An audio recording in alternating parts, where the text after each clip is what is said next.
of them as well. What a move from the 48. Oh, look at this, and onto the straight they come.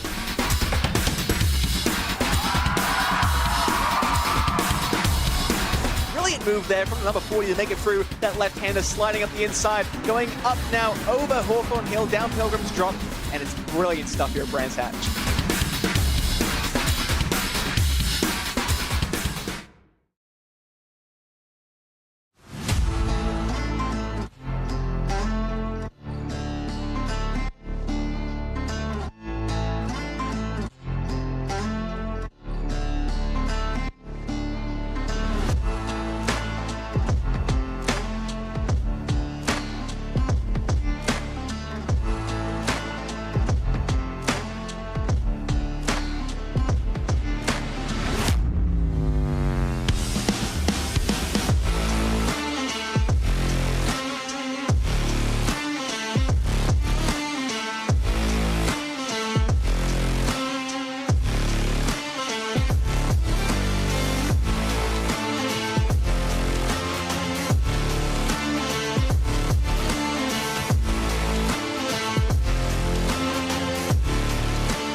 Hello everybody and welcome along to the 5th week of the World GT Championship here for Season 17 on RaceSpotTV. My name is Paul Smith, and joined as always by Ron Mounds here this season. And Ron, we've got the first of 2 endurance rounds, an hour and 45-minute races. This should be a real good one around a classic endurance race circuit at Sebring International Raceway. Oh, this is going to be a brilliant race with these GT3 competitors. You just mentioned a couple of moments ago, Paul, how this track is so historic in the world of endurance racing. It's the Sebring 12 every single year, which is one of my favorite endurance races in the entirety of the world. I absolutely adore this track as well. It's got a little bit of everything. You got the fast corners, the slow corners, the tight bumpy corners, the fast bumpy corners. You got a lot of stuff to worry about if you are these racers, but it's still such a rewarding run if you get it right. Absolutely, you have to respect the bumps. Well, here's where we've been so far. We started at the end of January at the Nürburgring before heading to Bathurst and Silverstone. We had a week break then. Last week it was into Lagos for a technical round, and then, as I say, the first of 2 endurance rounds, both in North America are those endurance rounds. We're at Hockenheimring next week before we then take another break for a week. Then it's Monza, Road Atlanta, and Watkins Glen, with Imola, Spa-Francorchamps and Red Bull Ring finishing off the season in the start of May. And well, the Pro Championship has been a really intriguing one so far. Dino Lombardi, though, is the one at the head of the field by 78 points over the Racing Lab Esports Ford driver of Anders Meyer. Alex Cohen in 3rd place ahead of his teammate Lorenzo Castellani, with Jack Sedgwick in 5th. Adam State, Michael Evdoka, Alicia Bonino, Ross McFarlane and Ola Daniel rounding out the top 10 in Pro. Pro-Am standings then is led by 100 points by Adam Watson in his Altitude Esports by SimSticker's Porsche. Nikolai Agard, though, is in 2nd place, just 13 points clear of Jack Osborne. He's then a further 8 points ahead of Paul Webster, with Richard Simner in 5th place. Sorry. Will Guthrie ahead of Joe Newman, Dan Blackwell, Taylor Lane and Michael Gray rounding out the top 10 in Pro-Am. In AM, Aidan Carter has a 67-point lead in that Onid Racing car. He is leading over Dan McCauley in that Series 1 Racing Mustang in 2nd place. Simon Andre Livingston 3rd ahead of Luca Monroe and Jack London 4th and 5th respectively. It's Grisada Thasang, who was an early championship leader, down to 6th place now, ahead of Ben Altria, Jan-Man Pruis, Steve Koenig and Ben Gregory in 10th place.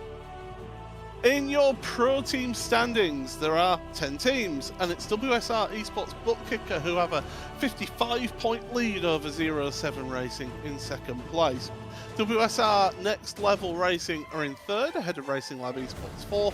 Altitude 3M Esports 5th, ahead of Altitude Esports by SimStickers in 6th. Atomic Esports, Full Tilt Motorsport, WSR Esports Abruzzi and Hyperion Racing round out the 10 pro teams. There's 9 AM teams here. It's Prasada Nomad who lead by 79 points over DCW Racing Blue. Altitude Esports by Mr. Hedge are in 3rd place then, just 6 points back from the DCW outfit. Then Series 1 Racing are in 4th ahead of Racing Lab Esports. Full Tilt Racing ahead of Team Heat Together and Ominous Gaming. Full Tilt Competition and DCW Racing Yellow round out the 9 AM teams. So that is how things stand as we reach week number 5 of the championship here, Ron. And we are looking at round 9. So this is the 9th race of the season, 5 weeks in. There's no reverse grid. There's just a 1 hour 45-minute race, and there is 2 pit stops guaranteed. This is going to be an interesting one. Yeah, it's going to be a little bit of a departure as well from the races we've had thus far this season, where we have had those 2 races. We have had some reverse grids. We're cutting the fluff. We're extending this race. And we also have to worry about that pit strategy a little bit more than we have in those previous races. As much as one series of pit stops can completely turn the complexion of a certain race on its head, throw in a second one, you could have these drivers have a complete 360 in this race. Hoping to have a 360 in terms of the pit strategy, not in terms of spinning out there on the racetrack. That certainly would not be ideal for these competitors. But in this race that we have coming up, we're going to see who's going to rise to the top and who's going to be the fastest drivers over a very long period of time, who's going to have the mental wits to stay in the game for so long, and who's going to have the ability to just remain up towards the front in this race that we have coming up. When you look at those standings, the thing that stands out for me is that in the Pro Championship, the first of our former champions is Jack Sedgwick, 5th in the standings. But he's 188 points off of Dino Lombardi. It's interesting to see how former champions are just not faring as well here this season as they have done in previous seasons. I mean, Ross McFarlane 9th, Alex Davidson 11th, James Boumet 13th in pro standings. It's really interesting to see the new kids coming through. Yeah, kind of seeing that change of the guard with this series. I think you could speak to this a lot more than I can, Paul, considering you've been around the block before when it comes to this series. But just from my experience tuning in, you mentioned the fact that some of these drivers who have had previous success in this series haven't really been able to hit the ground running in the 8 races we've had leading up to this point. And I gotta ask you this, Paul, is there just like a different feeling with this season in terms of new regulations, new drivers, new teams, new cars, new tracks that we may not have visited before here with this series that could be the reason why some of these veterans are being thrown off their game a little bit? Is there any sort of rhyme or reason that pops into your mind as to why that's the case? Well, in terms of the tracks that have been to these tracks so far this season, in previous seasons, in fact, every track that we've got this season, teams and drivers have been to before in this championship, as the timer strikes 0, so the last of the lap times will be getting set here as they come across the line. I just get the feeling that if you've picked an Acura, right now in this first half of the season, you're in a good place. There's no guarantee that that'll be a good place for the second half of the season, though, because, of course, after next week, we take a week off for the iRacing build week for the new season. We could see a change in the balance of performance in these cars. I want to say one thing in reference to the teams that have picked the Acura. That's a gutsy call because you kind of see both ends of the spectrum when a new car is brought into iRacing. Sometimes they're incredibly overpowered and you're like, man, as long as you have an Acura, you can just power to every single win. Other times you don't really see those new cars hit the ground running. I remember when the Ferrari, the new Ferrari that we've got onto the iRacing platform, I say new, it's coming up to 2 years old at this point. But I remember when that was introduced. I was covering a GT3 series then, and I remember that Ferrari for the first like 3 seasons that it was on the iRacing platform. It was quick, but if you even looked at the curves the wrong way, it would just spear you off the track and you'd end up smacking a barrier. So you kind of have 2 different ends of the coin, 2 different sides of the coin when it comes to picking new cars whenever they come out in these GT3 races or just sports car racing period. It can either go really well for you or really, really terribly. It certainly can, and well, I mean, I've been fortunate enough to actually stand in a pit lane and be right next to one of those Ferrari 296s in the first year of competition. Well, let's take you through your starting grid. We've got plenty of time to go through this because we do have a full pace lap here. So it's Dino Lombardi, Pro Championship leader for Grid and Go Esports, who takes pole position by 1/10.5 over last season's champion Alexander Davidson in that WSR Esports butt kicker car.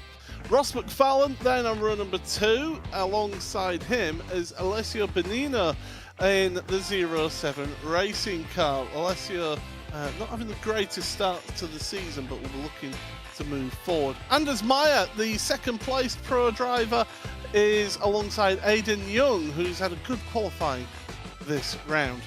James Boumé, former champion for Altitude Esports by 3M, he's on row number 4. Alongside him is Michael Evdoka. Lorenzo Castellani and Alex Cohen, well, they can't be separated. The 2 teammates are on row number 5, with former champion Jack Sedgwick and Daniel Olap on row number 6. Adam Stake then on 7th row of the grid, and the first of our Pro-Am drivers. Pole position in Pro-Am, Joe Newman, he's there in that Mustang for Atomic Esports. Eric Rousseff and Alessandro Torchio are sharing row number 8 with a newcomer to the series from Absolute Motorsport Acelif. It's Heraldus Hotutas is joining Adam Watson on the 9th row of the grid. That'll be quite the entry to that if he gets involved with Adam. David Baker and Jonathan Walker then share the 10th row of the grid with Taylor Lane and Arthur Thurtle on row number 11. The 12th row of the grid then is Josh Boot, and the first of our AM drivers for Racing Lab Esports, Christina Thasang, is 24th place in row number 12. Row 13 for David Vey and Will Guthrie, with Andy Shield and Lewis Ward on row number 14. The 15th row of Andy Jones and Dan McCauley. Row number 16 then, it's Aidan Carter, who's the AM Championship leader, don't forget.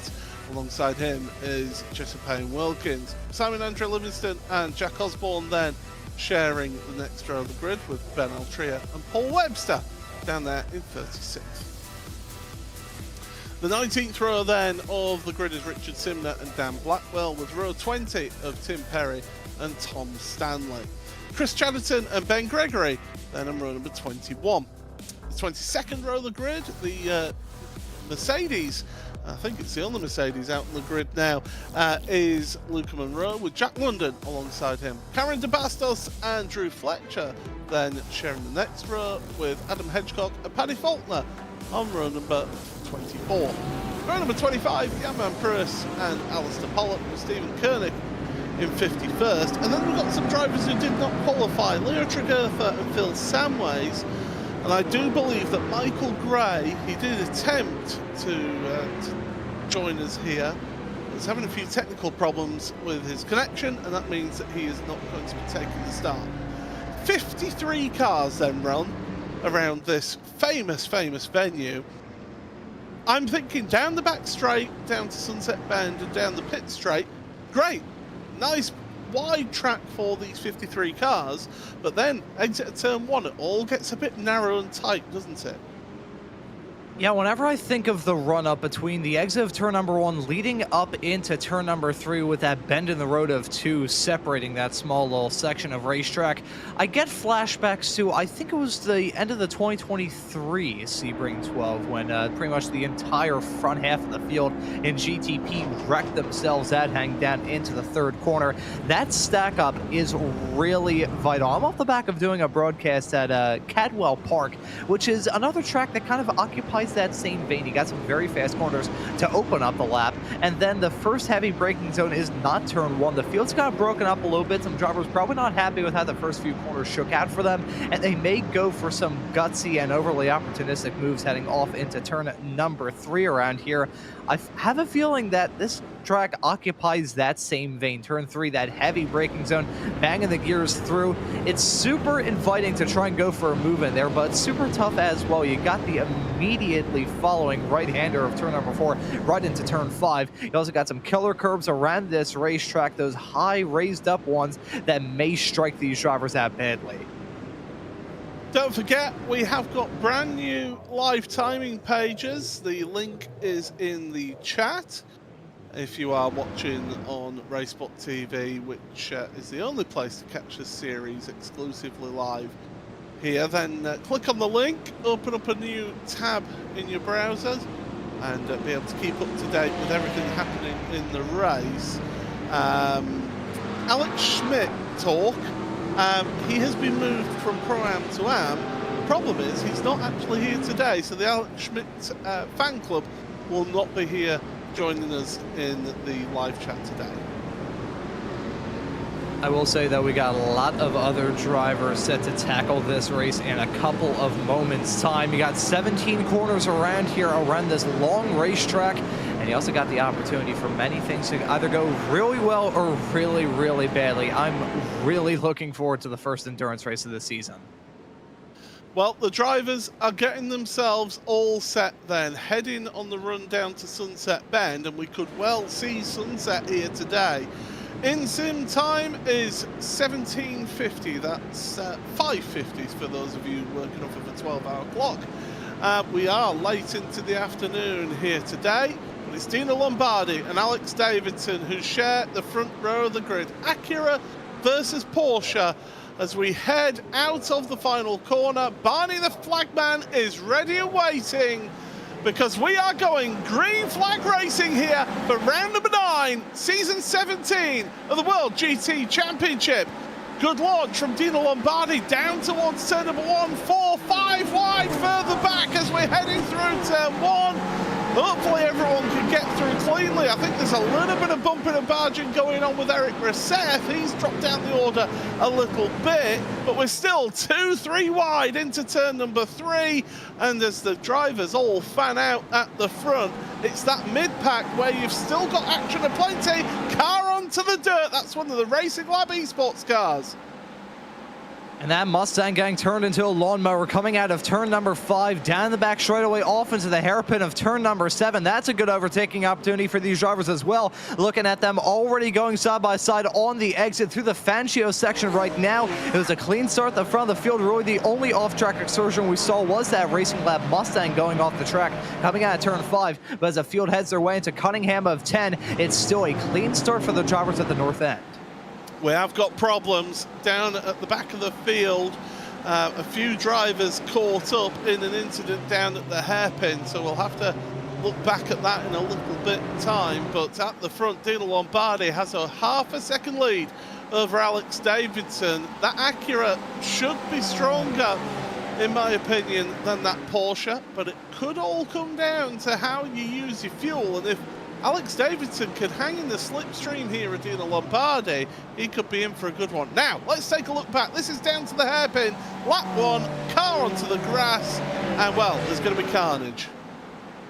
Yeah, whenever you see a driver make contact heading through the braking zone into the hairpin at turn number 7, it was always going to result in some sort of glorified round of bowling in GT3 race cars. That's tough to have happen there. Turn 7, the hairpin, one of the latest alterations to this track. I'll probably touch on that a little bit later on in this race, but completing lap 1 is going to be Dino Lombardi. That 78 car has been fast all throughout this season, looking to be the force to be reckoned with in this race.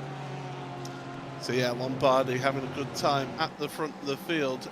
James Boumet moving his way past Alex Cohen. In fact, Boumet's lost 2 places from the start. Jack Sedgwick's up 3 places into the top 10 in this one. So the early going, the driver of Jack Sedgwick in that Chevy really trying to push forward. Jonathan Walker turned around there, and that was down at the Tower Corner, so a little bit of a recovery drive needed. Jack and Paddy Faulkner, this is a driver who, if he didn't have bad luck, he wouldn't have any luck at all. And that right there, I believe, was a rather wild off-track encounter. That was heading through, I believe, the turn 15 and 16 section, unless I'm very much mistaken, right towards the back end of the lap.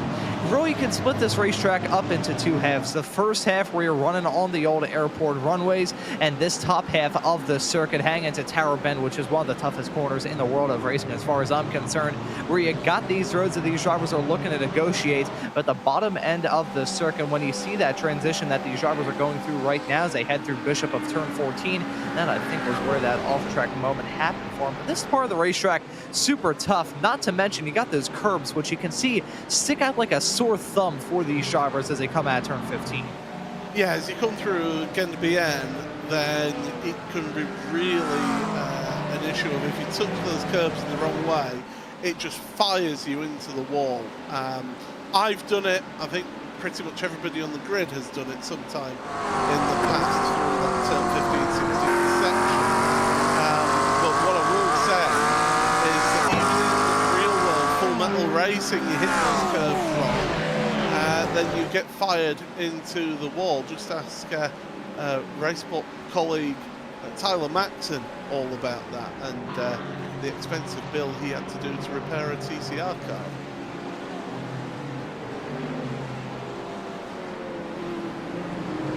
So then, through turn number 3 and heading off back towards the hairpin once again here.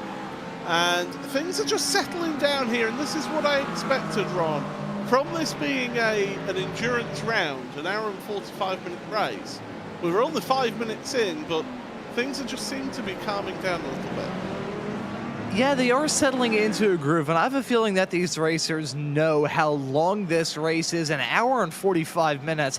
That's pretty expansive. These drivers have a lot of time to try and make up ground, and these experienced racers with these big teams know, hey, what's the point of trying to risk it for the biscuits so early on into this race? I could just hang back a little bit, keep calm, keep cool, and keep collected. Then come time for probably the final, let's say 45 minutes of this race, these drivers may turn up the wick a little bit. Certainly a lot of drivers may be going to manage this race a little bit differently. What I expect is going to be sort of like a workout strategy. These drivers going to obviously start that race, really push it for the first couple of laps, then tune it back a little bit, then try and spike it up a little bit midway through their stint, then ease back a little bit, then come time for the round of pit stops, these drivers may try and turn up the wick a little bit. We're going to see these drivers teeter-totter back and forth between driving a bit more calm, cool, and collected, or maybe being a bit more aggressive. Now, Leo Tregurtha and Phil Samways were on the naughty step as here's a look from Luca Monroe. That's a gap that was always closing there, Luca. Sorry to say that. But that's Chris Chatterton who got turned around there at Big Bend. Yeah, it was Leo Tregurtha and Phil Samways who were on the naughty step with the stewards who got a qualifying ban this week. I can tell you that Leo Tregurtha has already gained 15 places. Phil Samways 9 places at the start of this race. That is a brilliant start. Of course, the drama probably heading down into turn number 7 certainly helped their cause. And I will say there are certain points where a qualifying ban may be a bit beneficial. I know it's counterintuitive, but around a racetrack like this where you can have those turn 1, well, not turn 1, but just lap 1 incidents, period. If you find yourself in the mid-pack, chances are you're probably going to get involved in an incident like that. There's 2 spots to be come time for a start of a race at Sebring. You either want to, actually, I will correct myself and say there's 3 spots that you probably want to be. You either want to be at the front of the field or all the way at the back so you can just pass those cars that go off the track, or in the case of the drivers at the front of the field, just see it all go down your rear view mirror, or for our case, Paul, be in the commentary booth. That's the best way to go through this without any incident bills, no risk of injury outside to some vocal cords in case we have to scream. It's a very good spot to be in. It was this track that I had RaceSpot commentator Will Vinston, in the style of Marilyn Monroe, or an attempted style of Marilyn Monroe, sing Happy Birthday to during the Sebring 12 hours. That was disturbing. I can tell you that now. So you say about the commentary booth being the safest place to be. I don't know about that one, Ron. Yeah, that's a pretty fair point. I remember one time doing a broadcast and my vocal cords completely gave out as I was wrapping up the show. So I was just doing my normal routine, and then I started sounding like a rusty gate creaking in the wind, to the point where I had to apologize to any dogs I annoyed with my high-pitched squeaking as I wrapped up the show. It's a good thing I've never sung on a broadcast. I don't think there is a sum of money that is feasible in the world to get me to sing on the air. It's bad enough whenever I try and, have any sort of musical moment off the air, but come time for on the air, nothing would have this audience go away quicker. So we're going to make sure I never sing in the entire time that I'm covering this series. It's bad enough that I can't name the Pokemon characters, let alone do any sort of singing. Cressada Thasang has had more issues out there. I've just seen them dropping down the order. This season started so strong for Cressada in the AM Championship, and was looking really positive start to the season for them. They led AM early on in the season, had a win at Bathurst in the AM class as well. So Cressada, we know, can perform well. The problem is when there's issues and mistakes happen, then, well, that just could cause problems. Steve Koenig, good to see Steve out there. 50th place at the moment, and giving us his perspective of everything happening from his world, and a lot of head movement. So obviously looking at a 3-screen setup there for him. As we go back to the head of the field, and Dino Lombardi pulling out about a second lead over Alex Davidson at the front of the field after 10 minutes. So that Porsche, I don't think has just got the legs of that Acura up at the front. Yeah, I'm not sure if the Porsche has the muster heading down those straightaways to be able to close up that gap. Alexander Davidson certainly losing touch with Dino Lombardi, and maybe going to be feeling some pressure in the not-too-distant future from Ross McFarlane in the 127 car. You could see those cars about a car length and a half, teetering around that 1.5 to 2 car length gap between those racers, heading off through the 3, 4, and 5 section a couple of moments ago. You can see that Porsche just, broadly speaking, it's a bigger car than that Acura. It's got some power to it, but there's only so much horsepower that you can add to a billboard for it to go fast. So for that Porsche, I say that's a little bit mean. I like the Porsche. It's one of my favorite cars in GT3 racing, but it's just a bigger car than that Acura. So if you look at the cars like Ross McFarlane, like Alessio Bonino, in those Acuras, they have to push less car through the air. So, I mean, just basically speaking, that means that they're going to be a little bit quicker heading down the straightaways. Alexander Davidson, though, I'm not entirely sure if he has the confidence of his competitors, because I think even through some of the corners, he's not really gaining any sort of time as well. In fact, is losing a little bit of time to Dino Lombardi. Me personally, for GT3 machinery, my favourite is the Porsche. 911 GT3R. That has absolutely nothing to do with the fact that I am the lead commentator of the Porsche Taycan Esports Super Cup, co-commentator of the Rafa Racing Club Porsche Esports Carrera Cup Great Britain, or commentator on the Porsche Club of Great Britain coverage starting this Wednesday on RaceSpotTV. That has absolutely nothing to do with my choice of GT3 machine. Yeah, that's bad. Slick grid sandpaper there. Oh boy, as we continue to see this racing action going on right now. I was going to make a point as we were looking at the championship point standings earlier on in this broadcast, just how impressed I've been with Anders Meyer in the number 20 car. He finds himself in 5th at the present moment. He has been a very fast driver throughout this season, and he's also been incredibly consistent as well. You don't need to go for all-out glory, because it's fun if you grab a couple of checkered flags all throughout the season, but if you're as consistent as expired mayonnaise, it's not really going to work out well for you. Anders Meyer, though, he's been calm, cool, and collected in that number 20 car. Finds himself in 5th at the moment, still has a lot of time to be able to make his way a little bit farther up the running order. Anders Meyer has been impressive, and if there's some sort of incident to befall Dino Lombardi, he would be in the catbird seat to take a pretty big bite out of that championship gap in Pro. As we carry on through this race, then plenty of time for these drivers to get themselves calm, cool and collected into a bit of a routine. And we just saw a glimpse of Luca Monroe with his helper there, bit of support as Ben Altria and the Lamborghini of Leo Tregurtha getting together there. Leo Tregurtha, I think, is actually the only Lamborghini out there on track. So doing it the hard way with the V10 engine in the back of that murder car, and Ben Altria just getting caught out by that door handle to door handle contact that we saw just there.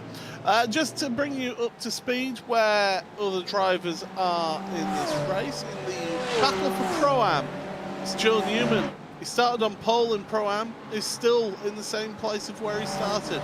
14th place for the Mustang driver for Atomic Esports.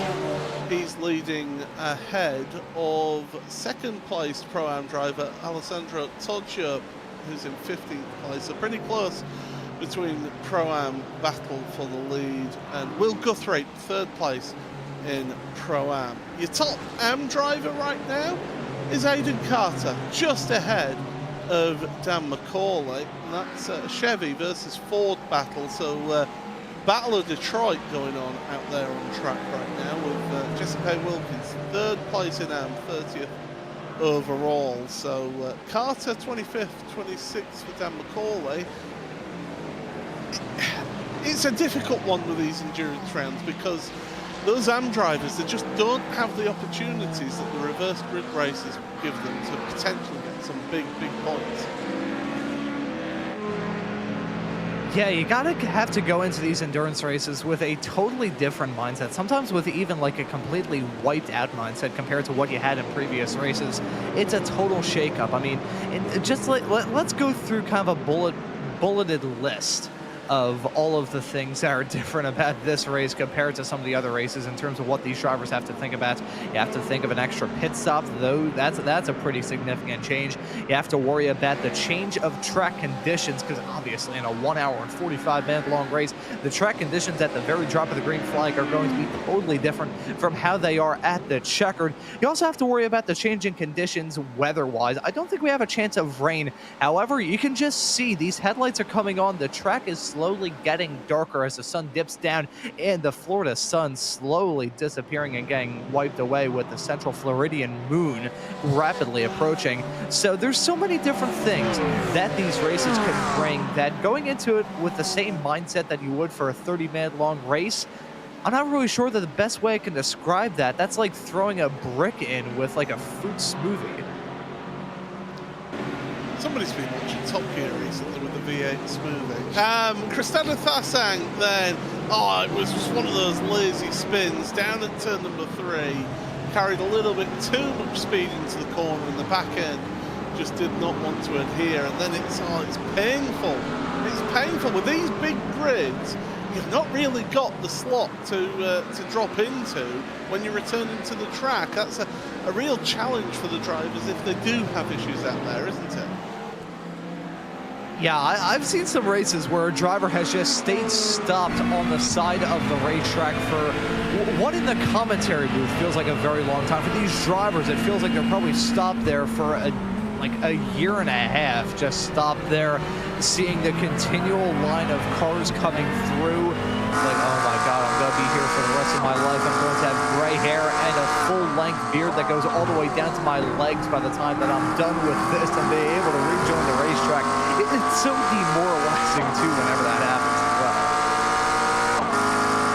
At least, to be fair, they waited, like some in the past who have just gone full speed on the throttle straight onto into the side of a innocent party. Now, you go down this back straight here, down the Ullman Straight, and then Sunset Bend in this race will live up to its name because you turn into a glorious sunset, and at some points, if you've got HDR monitors on your triple screen setup as Jack Sedgwick down the inside into Sunset Bend, so the corner of 1,000 different lines, and that one worked for Sedgwick on Michael Avdoka and James Boone, trying to find a way through in all of that in the Altitude Esports McLaren. New livery for the team in Altitude Esports, and it's a new look and a new position for James as he moves up a place into 8th. But you know, these drivers, if they have HDR monitors and it is set up for HDR, that sunset can be quite blinding for how bright it is going into that last corner.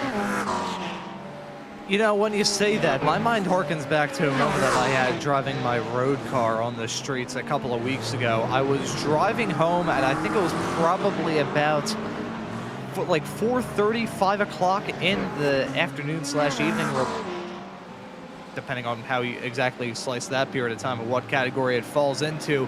But the sun was coming down, and I flicked my visor down, and for clarity's sakes, folks, my car's a 1985 Oldsmobile Cutlass. That thing is old, and that has a lot of dust that's been collecting there over the past 40 years. So I flicked down the headrest, and you could just see a sheet of, like, I could not see a thing for a couple of moments as all the dust got knocked off the headrest and slowly settled down, got into my eyes as well. So I'm very shocked I didn't get an eye infection or some sort of chicanery as a result of all that.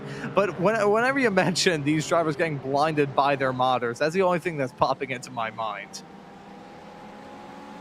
Calling something from 1985 old, please. I'm from 1984.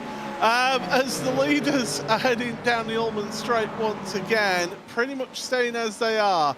Dino Lombardi, 1.4 second lead over Alex Davidson as we hit the 20-minute mark.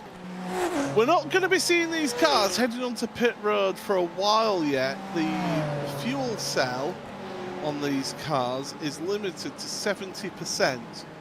So you're going to be seeing them coming down about 45-50 minutes, I would say, into the race. So there's still plenty of time before we have planned pit stops.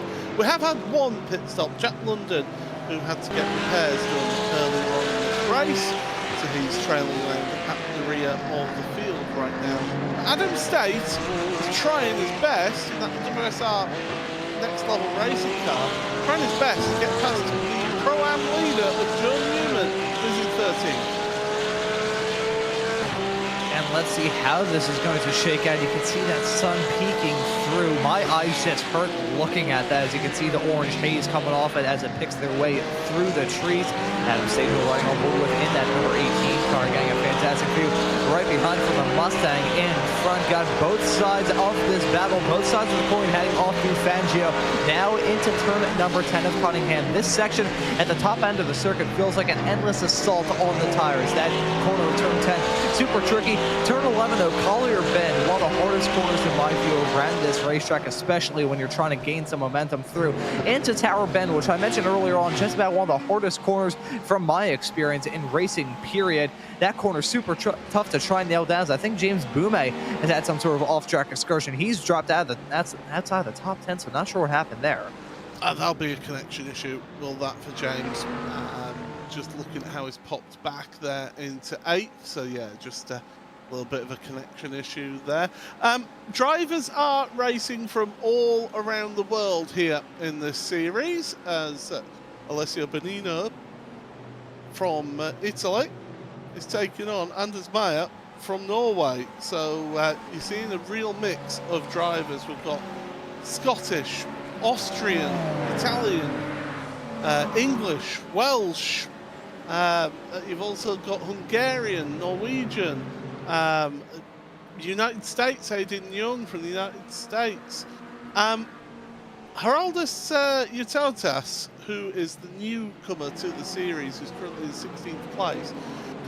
I'm really good with my flags, but I do not know the flag that he is racing under, so I'll have to do a little bit of research on that one. But looking further down in your Pro-Ams, you've got Leo Tregurtha racing from the Isle of Man. You've got Alex Schmidt, okay, he's not racing here today, from Germany. You've got the South African brigade as well from the Team Heat Together and Ominous Gaming outfit. They are all from South Africa, so a truly global championship. It's used to be just the championship that was pretty much British only, but slowly but surely we're getting more and more nationalities involved in this one. Yeah, nice to see the international community of drivers in this series, as we see a replay of a moment with James Boume getting a move done, heading down into the hairpin at turn number 7. And just thinking about this broadcast as well, and all of us here on this broadcast on RaceSpotTV, which, by the way, hope all of you are enjoying at the moment. We've got me from the city of brotherly love, Philadelphia in the U.S. Paul, you're from the U.K. I don't think we've narrowed down exactly where you are in the UK, so you can fill me in on that. What part of the UK are you from, if you're willing to share that on the air? The North. Oh, alrighty, there you go. Trust me, the viewers from the UK will know exactly where I'm from with my accent. But and we've also got Argentina represented as well in the production here as well. So a true international mix. And this is what I love about sim racing, is that you can have people from all around the world either competing or working together on these broadcasts, and it's just fantastic that everybody's able to come together and be able to compete here on this stage. Of course, Hugo Luis, who normally would produce these broadcasts from Brazil, originally living in Germany, so true international mix. Yeah, and I'm trying to remember, I think there was a broadcast I did not terribly long ago, I believe Ramiro in the production hauler was a part of that broadcast. We had myself, Dara Thacker, one of our esteemed colleagues here at RaceSpotTV, and we also had Ramiro in the production hauler from Argentina. We had a driver from Australia, so we had 4 corners of the globe represented for a very brief period of time in the commentary booth. And that's a great thing about sim racing, just seeing drivers from all across the world be able to compete in the same events at the exact same time, connecting all together. You know, as people are like, oh yeah, net code with this incident, net code with that, we need to just take it as a blessing, the fact that we're able to unite so many people from so many different parts of the globe to be able to be on the racetrack at the exact same time and have it not A, cost $14 quintillion to be able to have the software to do such a thing, and B, not have these drivers blink wildly in and out of control. It is an absolutely wonderful thing that sim racing is, and it also creates some real exciting moments, as we may have heading down into turn 17. Oh, Anders Meyer down the inside, and the Norwegian is competing for the Pro Championship for the first time this year. It is him up into 4th place now. That Mustang He has driven that. He has stayed true to the big boys of cars. He was in the BMW prior to this Mustang, and it just seems to be for the first, I think it was the first season that he ran in the Mustang. He really did struggle, and the whole team did struggle with that car. But more and more, they're able to extract more and more performance out of it. Now, genuinely, he is looking like a true championship contender this season. Yeah, he's looking like a really strong fighter here for the opening season for 2025. And let's see how things shake out. We still have a couple of rounds left to go. This season isn't going to come to a close until May, so plenty of racing action left to go from the World GT Championship here at the start of 2025. As we ride on board with Jack Sedgwick in that number 11 car, currently running in 8th as it stands at the present moment. You can see that train of cars right in front with Anders Meyer, Alessio Panino, Aiden Young, James Boumet, and Cedric tailing it up as well. And if these drivers start to battle, we may have Michael and Doka get involved in this battle as well. That's one thing when it comes to these races. You can occasionally see these pelotons, to invoke a little bit of Tour de France terminology, begin to form around this track. Ooh la la, indeed. As looking at that front 10, you've got Acura, Porsche, Ford, McLaren, Chevrolet, all competing there in the top 10. So, yes, the Acura is the favoured car of the series. It seems to be of iRacing at the moment in GT3 land. But you look at this grid, there is still competition and competitiveness from other machinery all the way through this grid, especially in the top 10. It's worth pointing out that Dino Lombardi hasn't really been able to pull away that much more now. It stayed at around about 1.5 seconds over Alex Davidson, as there is Cameron de Bastos with his South Africa 2010 mascot from when South Africa held the World Cup down there. I've been lucky enough to go down to Cape Town in my past. Beautiful city. It was on my bucket list of cities because I've always wanted to see and go up Table Mountain. So yeah, I was fortunate enough to go there back in 2012. But yeah, Cameron, as part of that South African contingent, proud South African, showing off the mascot from when they held the FIFA World Cup back in 2010. These drivers still sorting themselves out at the front. I think we're seeing a lot of fuel saving going on here though, Ron. We are getting to about half an hour into this race, so you may start seeing people thinking, if things aren't quite going their way, to maybe make a pit stop early and get that shorter stop done now rather than the second stop.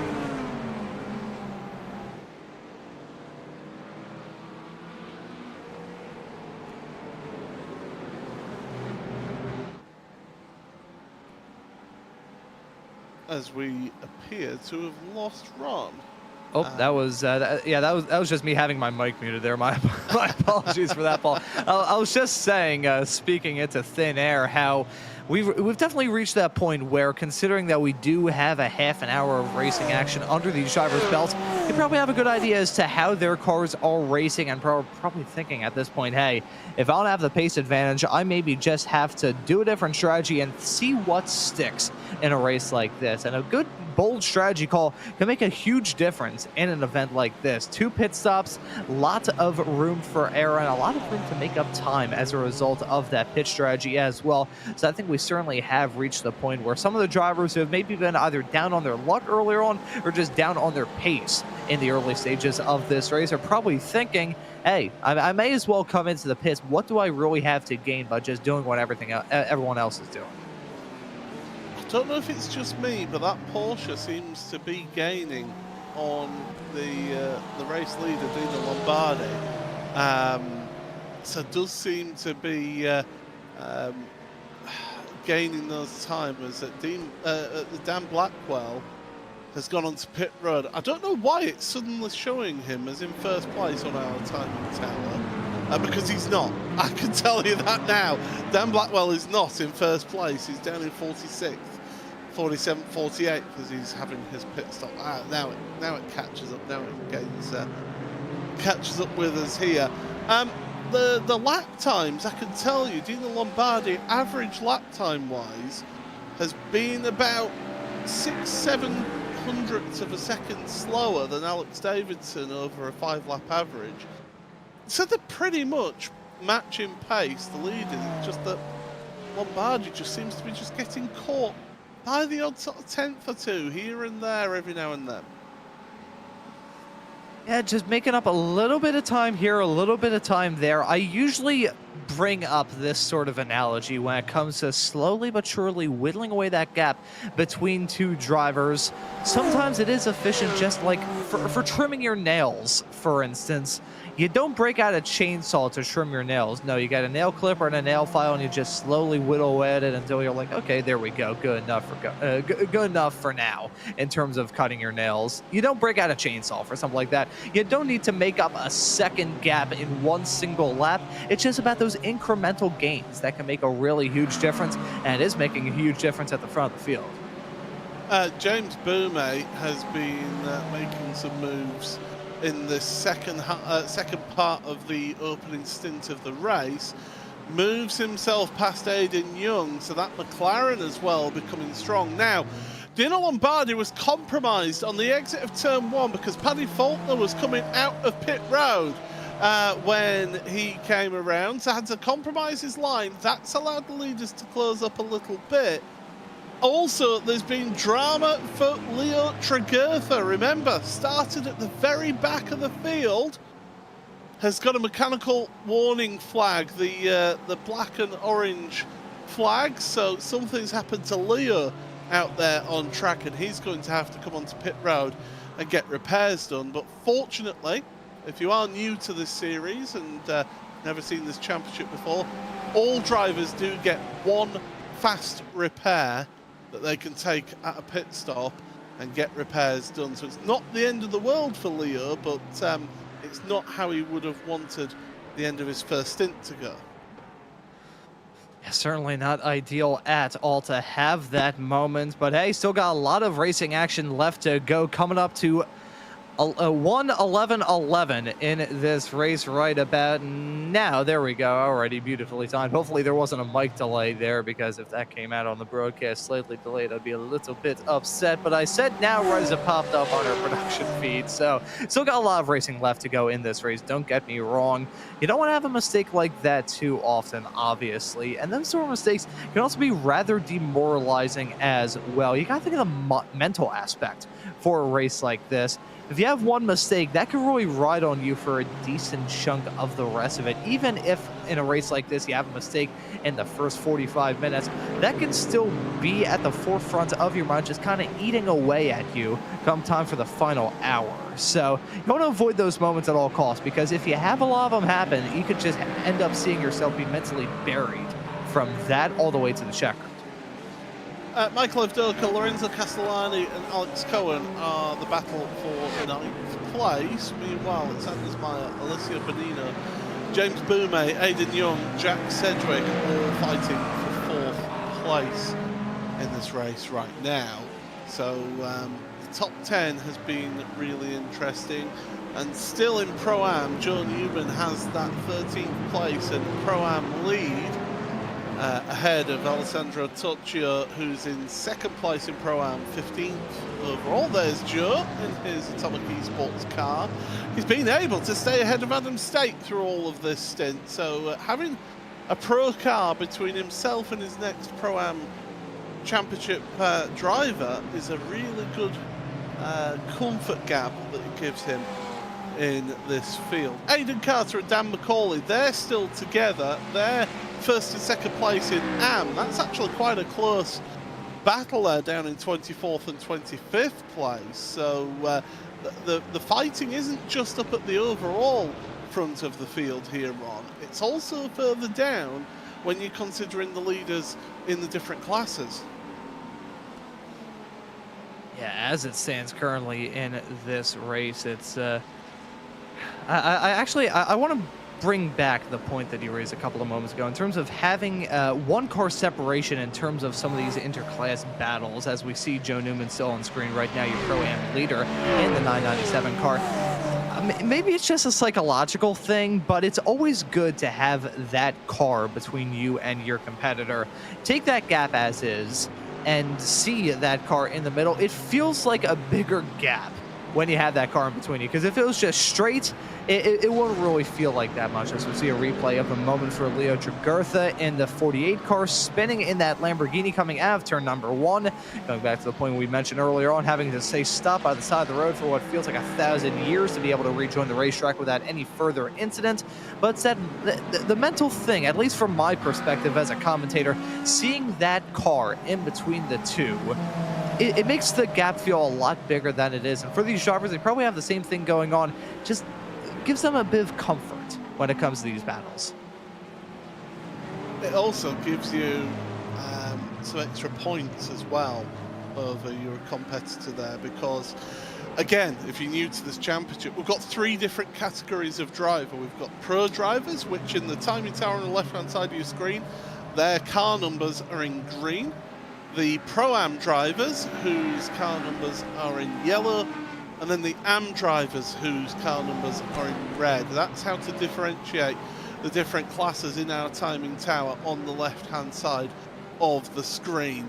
You're not just, there's not individual points scored for each class, like you would see in some series. The points are based on overall positions. So it's a points tally and a point scoring system that looks at just overall position you finish in. So if you're a Pro-Am and you finish 13th, then the next Pro-Am driver is, say, for argument's sake, 20th. That's a big chunk of points that you're gaining there, isn't it? Oh, that is a massive chunk of points that you can gain just finishing well farther up from your competitors. If these drivers were classed as is, there probably wouldn't be too much skin in the game for an Am leader or a Pro-Am leader to try and get some moves done on some of the cars that aren't in their class, because they're like, okay, if I risk this, I may lose the lead in the class instead of gaining some extra spots. That sort of thing can really ride on a driver's mind, as we do have pit stops going on at the present moment here, Paul. Clearly, these drivers deciding to pit with about an hour and 5-ish, well, an hour and 6 to be precise, minutes left to go in this race. Deciding now, though, with 40 minutes in their back pockets, now's the time to make that run into pit lane. Well, just talking about that whole thing of picking and choosing your fights, I mean, we saw that last week, didn't we? Of a Pro-Am driver who was leading Pro-Am, not picking the right fight to fight and ended up losing out on a Pro-Am win because of it. It's knowing where and when to fight is the crucial thing. The majority of your field, by the way, have not lasted 40 minutes in the fuel tank. Now, we did have a full pace lap here today in this race, so that will have a slight effect on the amount of fuel that you'd use in your opening stint. But still, getting to about 40 minutes, I was expecting to see 40-45 minutes. I was expecting to see them pitting now and then to about an hour to go in the race. So maybe using a little bit more fuel as your race leaders are onto pit road. So yeah, it's time to have a pit party. And surprise, surprise, the most frugal of all the drivers, James Boumet in that McLaren, stays out an extra lap compared to everyone else. And I'm curious how James Boumet is going to use this to his advantage, with all of these drivers deciding that now is the time to pit. It started off as a slow trickle. It's now turned into a torrential flood. That, I think, was a driver maybe serving a drive-through penalty through pit lane. But looking now, trying to see if Dino Lombardi is going to exit out with the lead in this race. Let's see how this is going to work out. Still keeping a view on that pit lane. Lombardi out and away. Davidson going to exit out in P2, a little bit farther spread out with himself and Anders Meyer. Benino going to drop down a little bit farther as well. Look at these racers. There's Ross McFarlane, who was out there on the racetrack, already has a pit stop in his back pocket. Jumps up to P4 with some hot tires on that Acura, the 127 driver, making his way up to P4. Well, he's back behind his teammate where he was prior to the pit stops. If anything, I think there's a slightly bigger gap between Lombardi and Davidson than there was prior to the pit stops, and I can tell you 1.3 seconds longer in the box was Alex Davidson compared to Dino Lombardi. So a little bit more fuel snuck into that car compared to Lombardi, meaning that this is definitely going to be an intriguing end to the race, especially when it comes to that second pit stop. There you see McFarlane and Davidson in front, two teammates together, and then Lombardi, that bottom screen, all on his own. A good 2 seconds lead now. Yeah, and I will say something in reference to the pit stops that we just saw a couple of moments ago.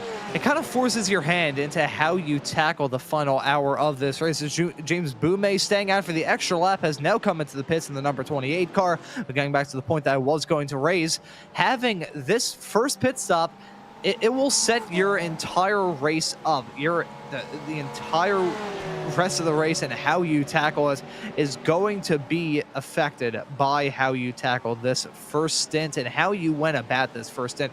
For James Boumé, he's going to be able to set himself up either well. He can either short fill on this stop or just take a normal tank of gas and be able to pit a couple laps later than his competitors. Let's see how this works out for Boumé. He's going to lose the race lead to Dino Lombardi right there, but he's now out and away. This is going to work out rather well for him, I believe, in that number 28 car. There he is on pit exit on the outside line through turn at number 1. I think he's going to slot into a nice little cushion between Ross McFarlane in 3rd and Anders Meyer in 5th. That works out very well for the driver of the 28.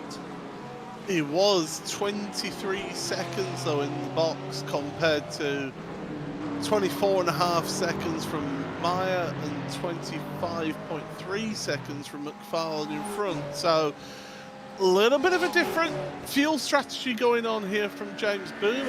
But if he's able to look after his fuel a bit better and go for those shorter pit stops because he's taking less fuel overall, then this could work out to be a really good race for James. The problem for him though is he's got about 3 seconds up the road to Ross McFarlane. Yeah, that's a good point to raise there. Boumé not going to be enjoying any sort of draft benefits off the back of the cars in front of him, so that's going to affect him a little bit. I'm curious how Anders Meyer is maybe going to use the small draft that he's going to be getting off of that McLaren in front to his benefit.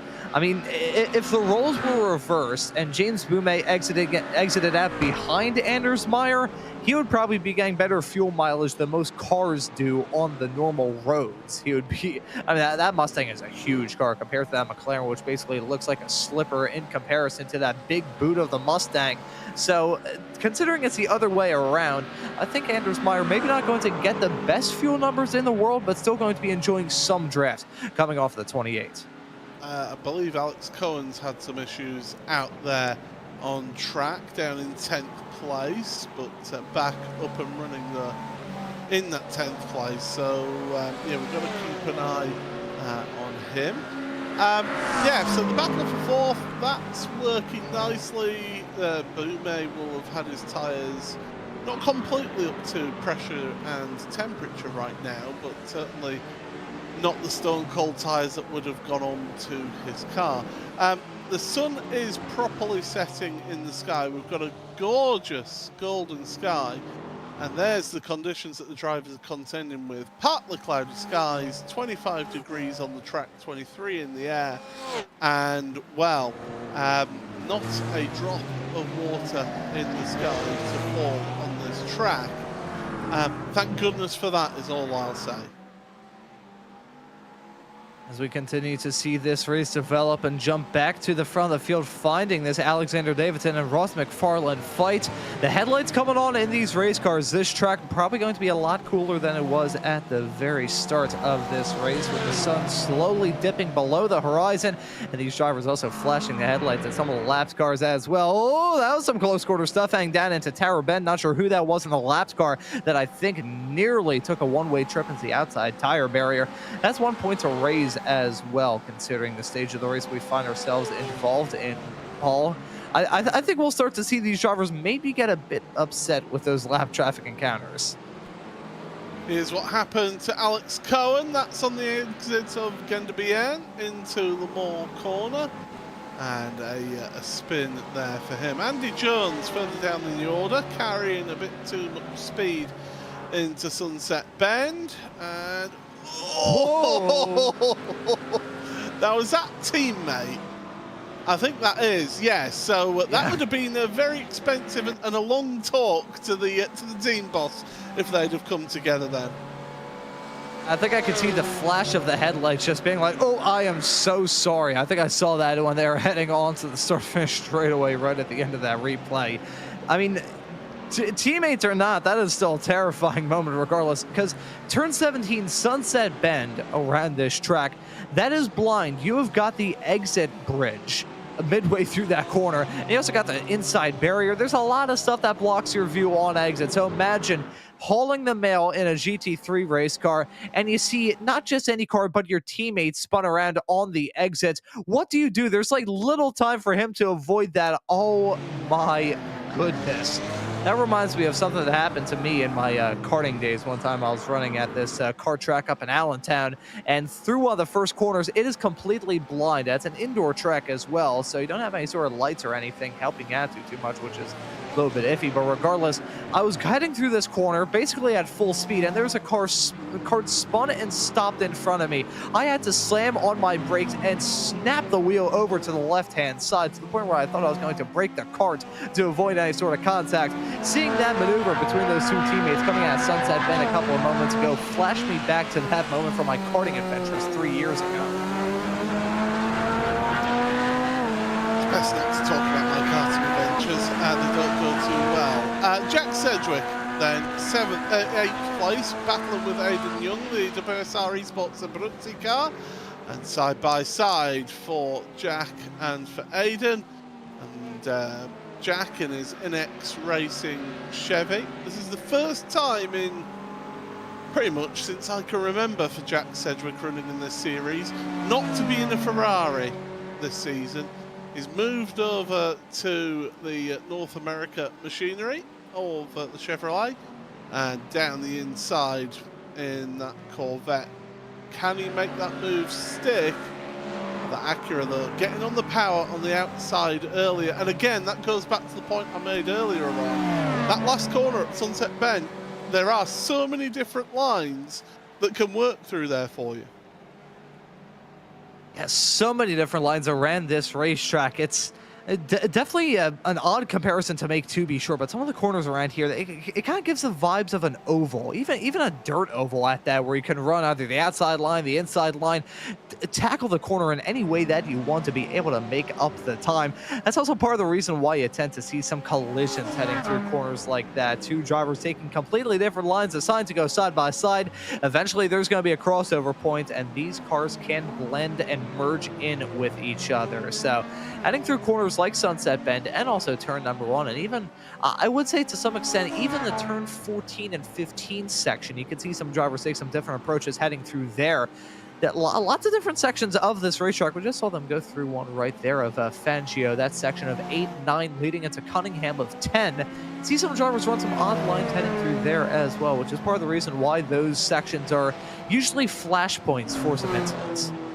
I've mentioned this in the past about this track, but 5-time Formula 1 world champion of Juan Manuel Fangio, and they named the most nothing corners on this track after him. I can't live with that myself, personally. You know, turn 8 and 9 are pretty much nothing corners. They're flat out in every machinery that you will ever race around here. You know, it's... Yeah, I have probably one of the few tracks in the world of American motorsport that hasn't got funny corner numbering processes. I'm looking at you, Road Atlanta. But yeah, they've named one of the greatest drivers in the world of motorsport history and named a nothing corner after it. Yeah, I gotta say, that doesn't sit well with me either, to the same extent that the chicane around Jerez in Spain is named after Senna.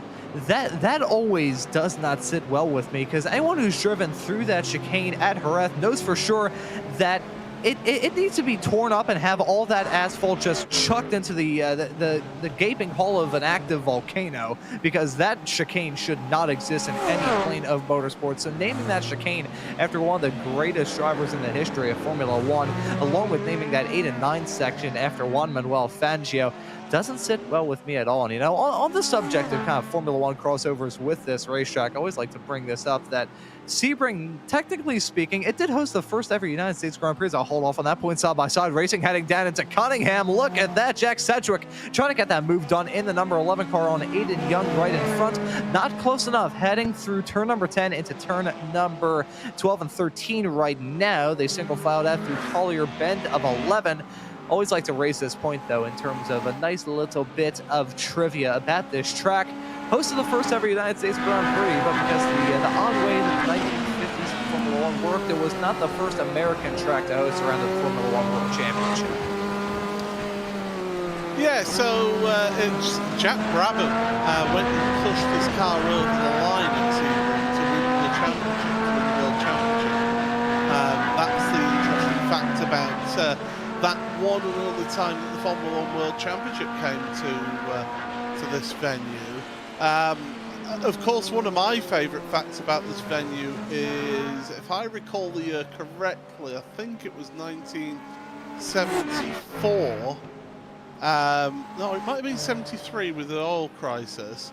There was an event. There was no event here. There wasn't any race. And yet, 12,000 fans turned up and had a party. You know, that sounds just about on brand for that era of motorsports. You think of, like, the 60s and very early 70s in America. You think of events like Woodstock, but most American racetracks kind of turn into something like that as well. Everyone's heard the stories of some of the final few years where Formula One was running at Watkins Glen, where it got to the point where the track officials were like, hey, we cannot have this event here anymore. These people are pushing over cars, lighting crap on fire, doing all sorts of stuff. VIR, the wonderful racetrack in Virginia that everyone has driven around at some point on iRacing, and just a wonderful track in the world of motorsports. That track closed back in the 1970s. I believe it was 1974, if my memory serves me correctly, because the owners just did not like the wild and rowdy fans that were always occupying that racetrack. And from 74, when the track closed in its initial incarnation, all the way up until the year 2000, the track just about sat abandoned. I say 2000, see a replay of Dan McCauley. Oh, losing it, heading through Sunset Bend. That rear wing pops off, and be careful off the rejoin. He understandably gasses it, even though he probably has to drive up the side of a hill to try and get it spun back around in the right direction, trying to get out of harm's way, and does not come into the pits despite the fact he's missing a rear wing. I was hoping we'd stay with the replay there, because he had issues at turn 1 then. I think he discovered that his rear wing had come off into turn number 1. So yeah, drama for Dan McCauley. And of course, Dan is fighting for the AM Championship here in this series. He was coming into this week 67 points behind Aiden Carter.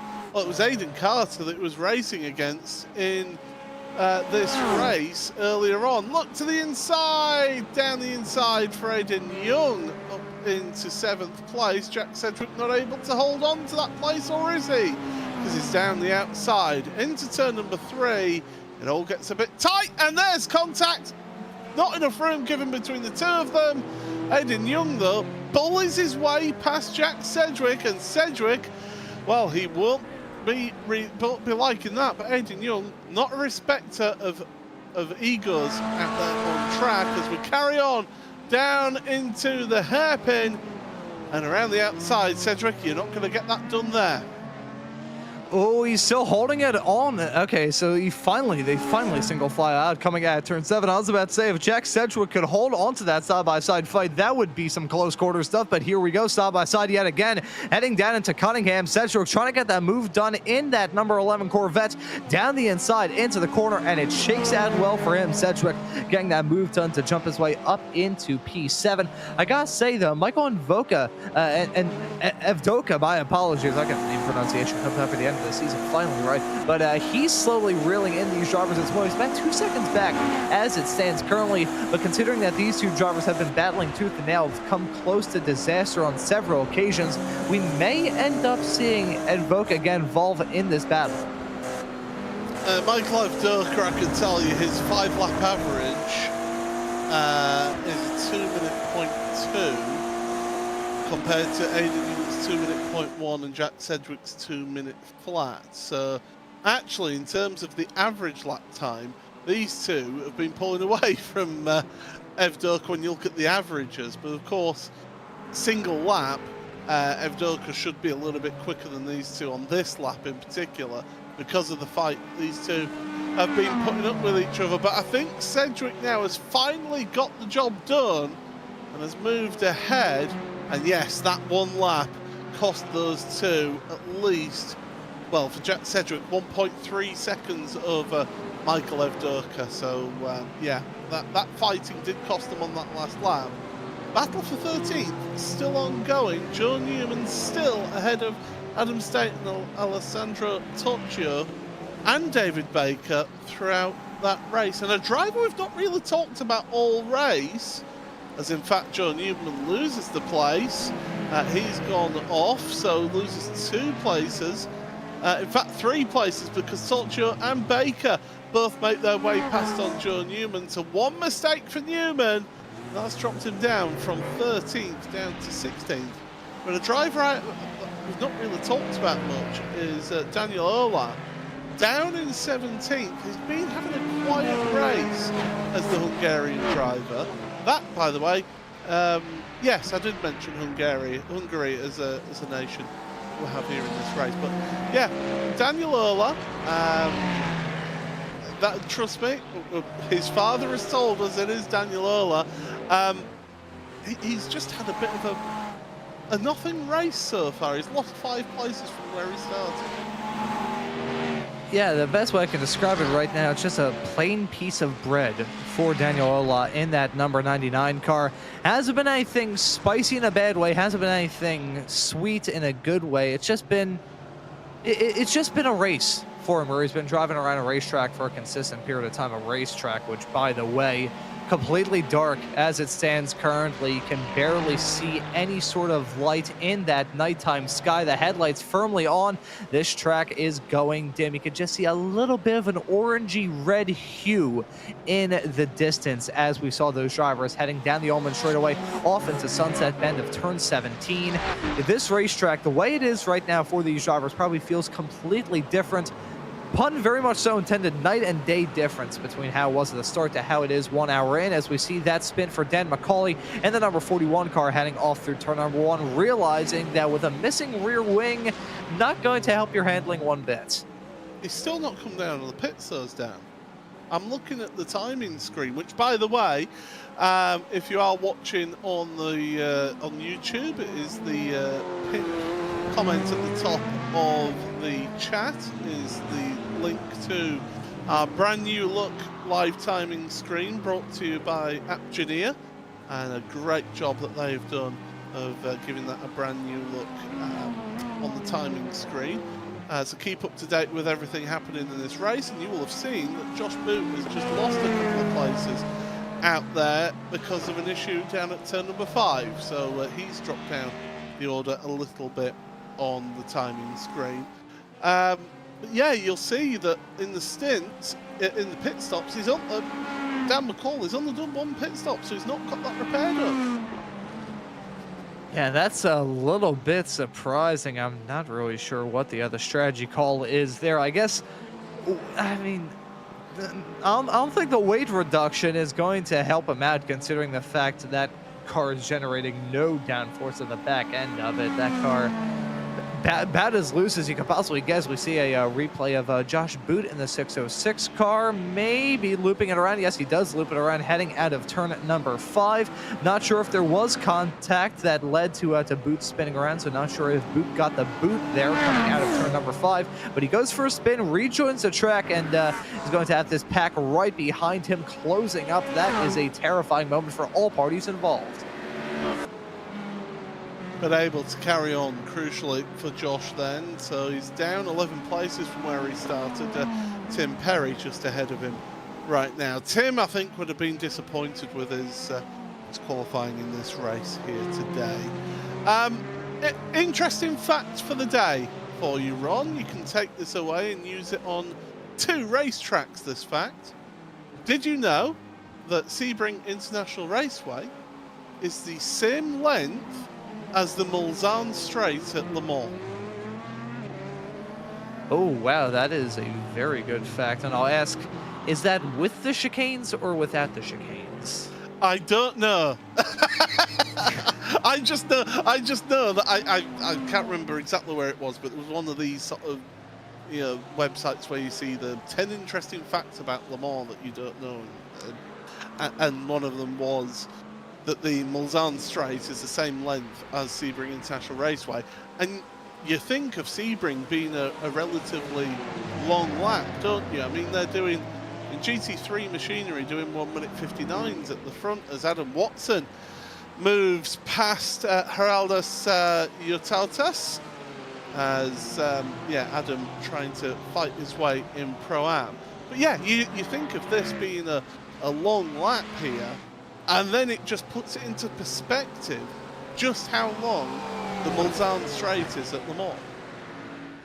Yeah, either way, whether that's with the chicanes or without the chicanes, that is rather stunning. Le Mans, just an absolute gem of a racetrack to drive around. I remember some of my first experiences driving around Le Mans back on Forza Motorsports 4, playing that game just about for as long as I could, and still, part of me wishes I didn't sell my Xbox 360, my old Xbox 360, so I could still drive on that game. The best Forza Motorsports game ever made, as far as I'm concerned. And I feel like that opinion is not a very unpopular one. I feel like a lot of people share that, and this coming from someone who pre-ordered the Platinum Edition of Forza Motorsports 7 and was sorely disappointed for what he got as a result. But here we go. That's, boy, contact being made. Multiple cars going off. Oh, and Joe Newman is one of those cars that got caught up in that. It's David Baker then, the number 6 car, and he's backing out of it. And Daniel Ola splitting them down the middle. The Hungarian Ferrari driver simply taking advantage of the opportunity. Says, thank you very much. I'll go up some places here, chaps. Yeah, that was slick. Coming through Big Bend down into the hairpin at turn number 7. Gotta take a look at a replay to see that drama. Joe Newman in the 997 car. Look at that, going off the track right in front of him. Oh, nowhere to go. He thought he was going to be the opportunist in all of that and just slipped through. But unfortunately for him, in trying to slip through and split the difference, I think he ended up splitting his pants instead. It was Baker who... I think he got distracted by the lap traffic. I think it was Cameron De Bastos who was just out of pit road. I think he got distracted by that lap traffic, threw it down the inside, look ahead. So Baker realizes he's not making the corner, tries to avoid the car in front of Newman, T-bones the good Dr. David Baker. Baker's then trying to sort of give the place back to them, and Daniel Ola splits the both of them and moves up a couple of positions. So he now finds himself in 15th, although Newman down the inside. I tell you what, that Mustang is made of tough stuff, because that was a big impact on the front. Yeah, that was a rather big impact there. Lots of drivers having their own wild off-track excursions. We'll say one thing in reference to Sebring. It's an old school track in the sense when you go off the track and have some sort of incident, it's not going to be very forgiving. whenever that happens. That is for certain. Lots of grass, basically no gravel. However, you do have a small little patch of asphalt every now and then. Usually when you think of the runoff area around this track, the thing that always pops into my mind is this hairpin turn number 7, that access road, that escape road, as some people like to use it as. That escape road on the outside of turn number 7, funnily enough, was the old version of the hairpin, which I think was last in use back in the 90s. I think it was 1998. The last time that they used that version of the hairpin around this racetrack. I will have to fact check myself on that, but turn 7, that runoff area on the outside, not even designed to be runoff area. It's just like, hey, it's the old version. We still occasionally use it from time to time. It's good runoff area. Why keep it? What, to plant some trees down there? That's kind of stupid. So. Yeah, taking advantage of old bits of track is certainly a good idea. And, well, that Porsche in front right now is a big old traffic block here. With the 95 of Alex Cohen. Michael Evdoka, 9th place then for WSR.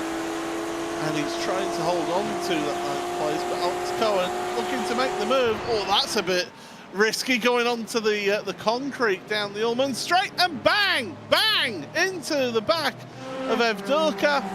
The bump and run doesn't quite work on the Porsche, and you look behind Cohen because his teammate of Castellani is catching up to him, and Eric Rousseff in all of this, who's the WSR Esports driver, he's coming into this one, so it's WSR Esports versus 07. Here we go.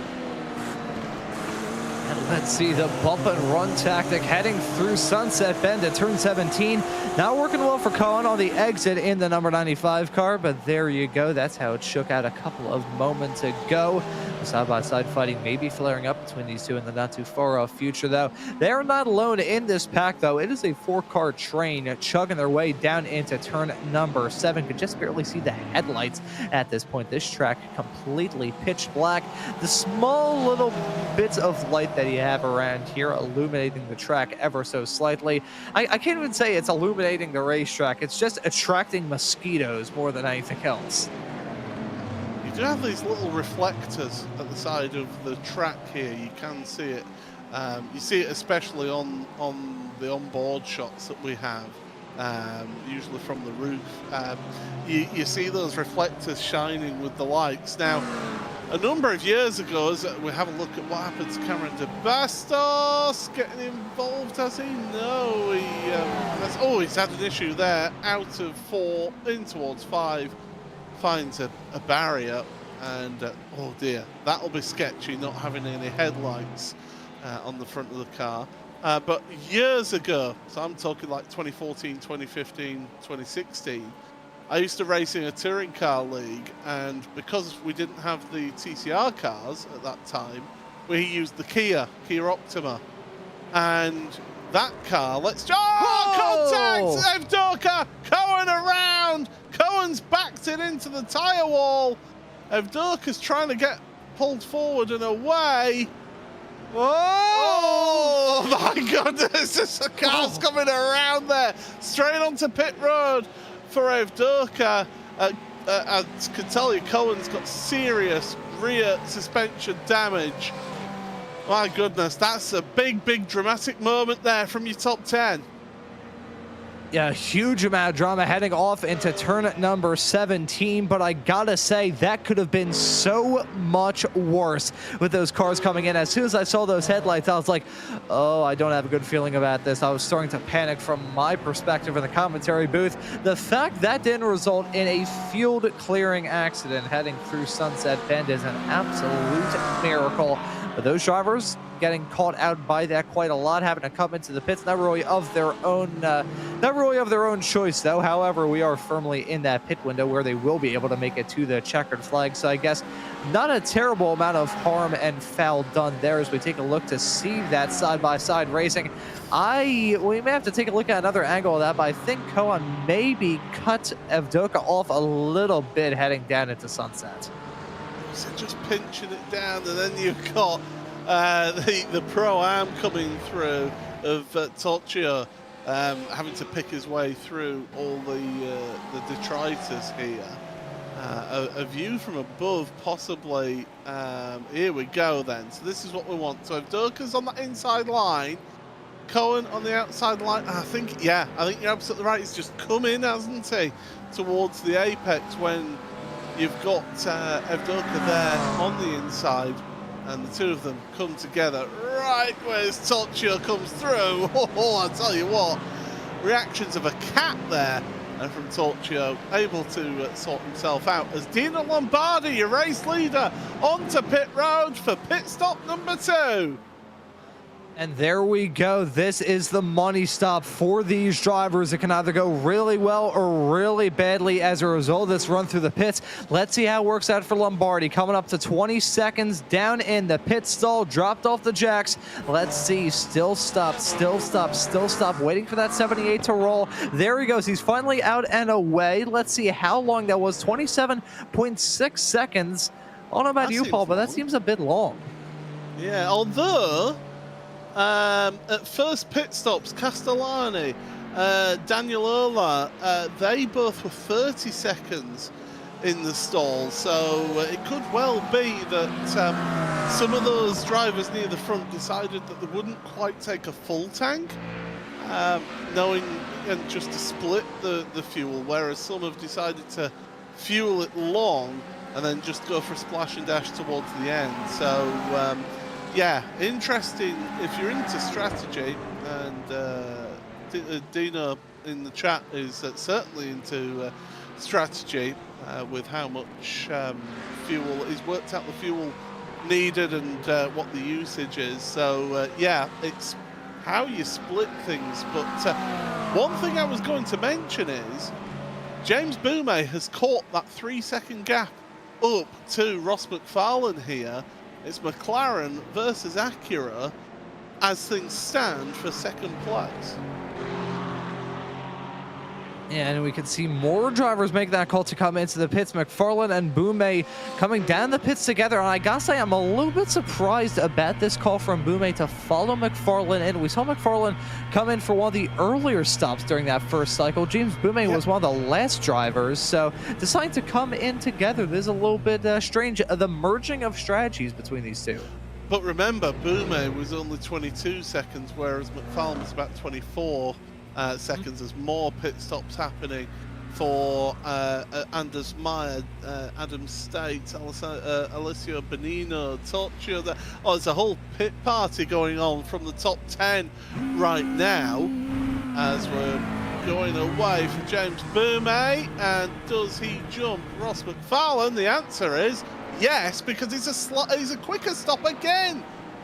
So Boumet able to do 2 pit stops under 23 seconds, whereas Ross McFarlane about 24.5 seconds on both pit stops there. So the Acura seemingly a more fuel-hungry car compared to that McLaren. Now, the real question I have, Paul, in reference to those two drivers, is it a matter of one car just burning up a bit more fuel than the other, or is it a matter of the drivers? Is James Boumet just so good on the fuel mileage that he's been able to extend these stints and be able to short fill come time for those pit stops, as Ross McFarlane been maybe pushing it a little bit, not getting the better fuel number? There's got to be something going on in terms of the fuel strategy that these drivers are taking. I doubt very highly that James Boumet would naturally underfill his car just thinking, okay, yeah, I can save enough and reach this certain target.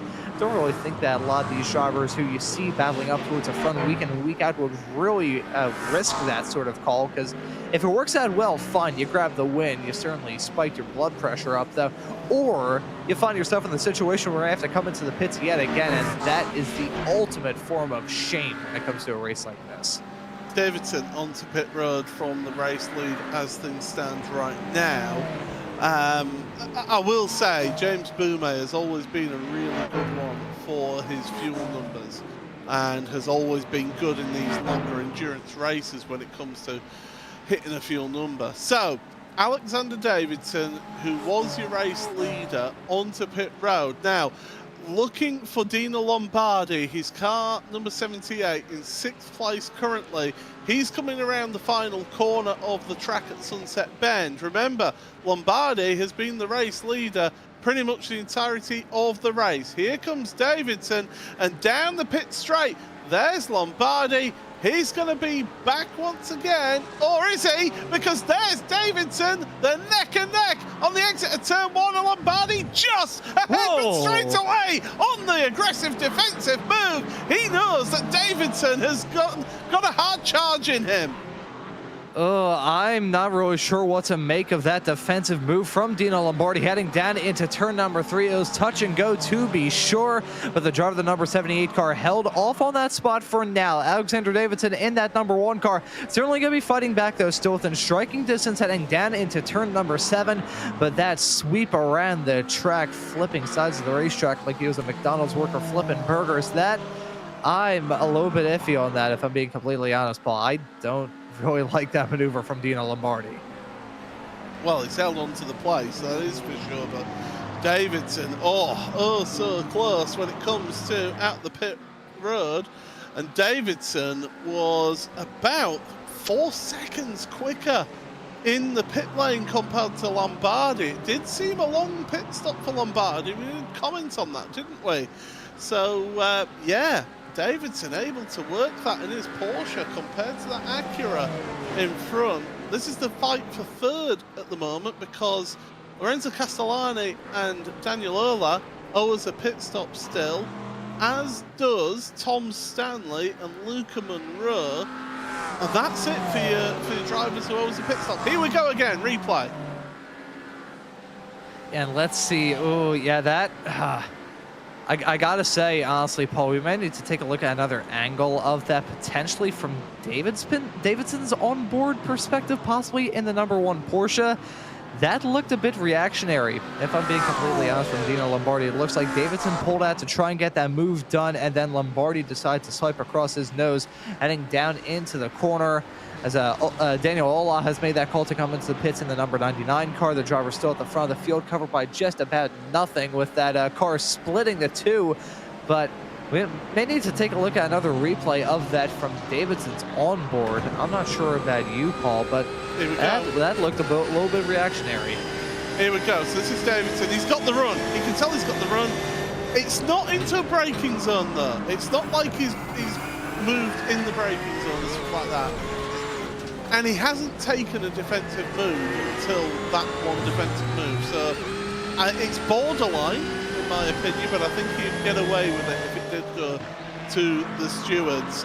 James Boumet, by the way, look behind because the McLaren is charging down these two at the front of the field. So this could well be a 3-way dance for the lead of this race when we're going into the final 10 minutes or so of this one. This is going to be, we said it was going to be an absolute cracker. It's been a little bit of a slow burner to start with, but Boumet now is trying to make this a 3-way.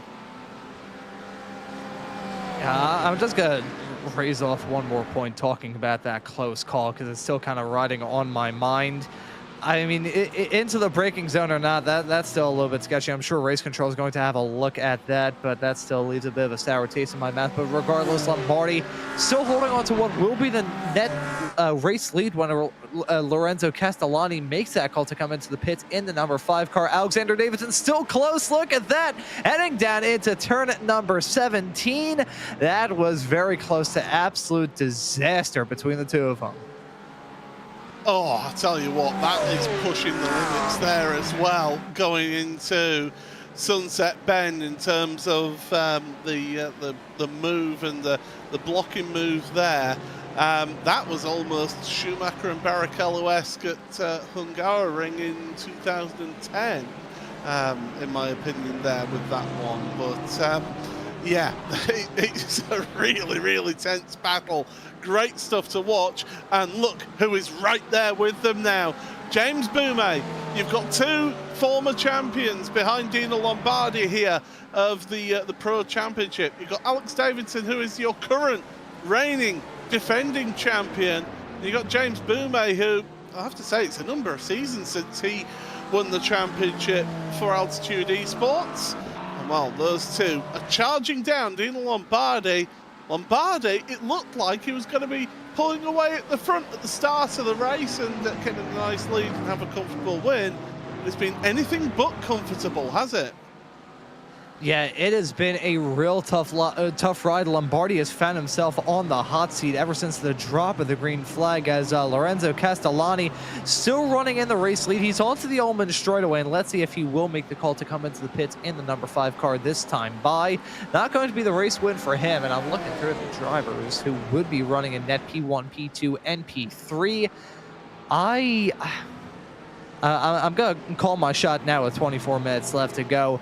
I think that something's going to boil over in all of that fighting as Lorenzo Castellani finally comes into the pits in the number 5 car, so that will relinquish the race lead and give it back to Dino Lombardi as it stands currently. Of course, these drivers still heading down the back straightaway, so a lot can go down before they eventually get that move done. You can see the shuffling between Davidson and Boume at the end of the back straightaway into Sunset, but with how hard these drivers have been battling, I feel like something's going to boil over here, Paul, if I'm being completely honest. Boume is the driver on the move here in all of this fight. He is the one with a bit of momentum behind him in that McLaren. What's great is the top 3 right now, bearing in mind that everyone, and I mean everyone, has gone, everyone's going for the Acura. It's going to be an Acura domination this season. Well, no, because it's Acura leading, from Porsche in 2nd, from McLaren in 3rd. Got an Acura in 4th ahead of a Ford in 5th place, then an Acura in 6th ahead of a Chevrolet in 7th place. So you can see how the mix of cars, the manufacturers, the balance is actually quite close, because we saw at the second half of the first stint for Dino Lombardi, he was getting caught by Davidson. And well, we're possibly seeing it again, how towards the end of a stint, so we'll be looking towards the end of the race here, that Davidson could put some real pressure on Lombardi. The thing is, Boume in all of this, I think he feels that he's got the pace over both of them. Yeah, I wonder if James Boume is kind of feeling like he's being held up behind Alexander Davidson. We'll note the fact the gap between Lombardi and Davidson has ballooned as of the past couple of laps. Still within striking distance, but I think that gap has very much so increased. So for James Boume in that number 28 car, I wonder how much he's going to try and force the issue here, getting that move done on Alexander Davidson. Certainly close to each other, heading on to the Ullman straightaway, just barely picking the cars at through the darkness here at Sebring. Not going to be close enough to get the move done heading down into Sunset Bend this time by, but I think James Boume may be feeling like he has to strike while the iron is hot, get this move done on Alexander Davidson before Dino Lombardi can drive off into the distance any further than he already has. I think one driver we're in danger of forgetting about in all of this is the driver just in the background of shot, 4th placed Ross McFarlane. He's loitering within 10. With these lot at the front, he's almost matching them pace-wise, lap on lap. So these guys at the front have got some real pace that they're able to work to, and yeah, I think Ross McFarlane, we write him off at our peril in this race, because there's still plenty of opportunities to come. With 21 minutes remaining, the pit stops have all been done now. So let's just bring you a quick look at what's been happening through this race. Dino Lombardi, he's 34 laps led. He's leading the race right now, but he's under pressure from Alex Davidson and James Boume, who are 2nd and 3rd places respectively. In your Pro-Am, it's actually Alessandro Toccio now who leads Pro-Am in 13th place, ahead of Joe Newman, who's in 15th place, who got repairs done to his car. So Toccio doing a good job. He's been dropped down to Pro-Am from this round, and it seems to be his battle to have is Pro-Am. The next best Pro-Am after Joe Newman is Adam Watson, who's in 18th place. So the Pro-Am Championship leader on a podium spot right now for him. In AM, it's Aidan Carter in 25th place. He's gained 6 places in this race. He currently leads AM right now in this race. And Carter for Onid Racing. Well, he leads the AM Championship as well, so he'll be looking for a good result here. Jesse Payne-Wilkins is second place in AM, 28th overall in all of this, and we'll be looking for some good points there, will Jesse, with Tom Stanley third place in AM in 31st place, sorry, for Tom Stanley. The leaders have been closed right up together. I think they had a bit of lap traffic out of Sunset Bend, and it's brought them all together. Yeah, that lap traffic encounter packing these drivers together like sardines now with 3/4 of a second between them heading down into turn number 7. Lombardi, Davidson, Boumet, one in an Acura, the other in a Porsche, another in a McLaren. 3 different race cars who I don't think share any characteristics apart from the fact they all have 4 wheels. They may not be alone though. Ross McFarlane in that 127 car. You said a couple of moments ago, Paul, how we could not rule out the driver who's seen a lot of success in this series. That 127 car, we can just faintly hear the Jaws theme playing as that Acura slowly reels in these drivers at the front 3. As sketchy as it was with Lombardi and Davidson when they had their little scuffle coming out of pit lane, and as sketchy as it was when we nearly saw some shuffling involving Boumet when he got involved in that fight, imagine how it's going to be in a couple of moments time when Ross McFarlane finds himself involved in this action as well. Oh, Richard Simner, side-to-side contact, and that's a heavy impact of the tyre barrier. Loses his lights as well, so he's driving around blind, and in fact decides that he needs to pull over. Adam Watson, Pro-Am Championship leader, has a mechanical warning flag in all of this as well, so something has happened to Adam out there, the Altitude Esports driver. Well, we're looking at the Porsche, and it's 2 cars in front, contact, bang, into the wall, and Adam Watson is the innocent party in all of that. It was Geraldus Uteltas, and I believe possibly a back marker involved in that one. That is so unfortunate, being at the wrong place at the wrong time as that incident happened heading down into turn number 8. He tried to go for it, but it's just that gap immediately vanished. Let's take a look at another replay of this time running on board with Watson. You see those 2 cars coming to blows and pow into the side of that McLaren. Nowhere to go for Watson. I think even if he tried to go for the inside line, the only way that would have worked is if he put it in the grass and floored it. Otherwise, I think he would have had the same outcome either way. So unlucky for Adam Watson in the 291, the Pro-Am leader, getting struck by a falling anvil. I know Adam, and I know quite frankly right now there will be many swear words, some of which will have never heard the light of day before, being said right now. And I blame only one person for all of that that just happened there, and that's in our YouTube chat, Welsh Boy, because he'd given the curse of the commenter, not the commentator, the commenter, in saying this has been some good clean racing. Yeah, you had to do it, didn't you? So it was the 747, so the 147, so that was Cameron de Bastos then. Back marker. It's messy as that, isn't it? Yeah, a real messy incident. Multiple drivers coming to blows, including the newcomer here to the World GT Championship. Those incidents, they happen a lot heading all through Fangio of 8 and 9. We said earlier on in this show how it's a rather nondescript series of corners, which it certainly is, but coming out of a corner like 7, some of the side-by-side fights continue heading through there, and you get those messy incidents. I think it was last year for the other Sebring 12 when the number 31 car, which I believe was being driven by Pippo Durrani in the GTP class, ended up vaulting over the barrier coming out of turn number 9 and nearly ended up in the spectator area. He ramped over the barrier and ended up upside down. It may not seem like a challenging section, but any sort of bad luck around you can result in a huge collision. Ben Altria has had one of the strangest moments down the start-finish straight there, the full tilt driver. It just seemed to just suddenly, I wonder if he had a little bit of a lag spike or something happened that just suddenly caused him to to lose control there. That was really strange. And Joe Newman, well, I'd said it's the curse of Welsh boy here, is this, from the YouTube chat. Everything's suddenly happening here with 15 minutes to go. And as you say that, I take a look at the YouTube live stream and make sure that Welsh Boy hasn't said anything about me personally. We get back to live action and follow Alexander Davidson running at P2. Gotta note the fact that the gap between P1 and P2 has increased as of late. Alexander Davidson now finding himself a little bit farther back from Lombardi compared to how it was a couple of laps ago, as we take a look at a replay to see a moment involving Jack Sedgwick in the 11 car.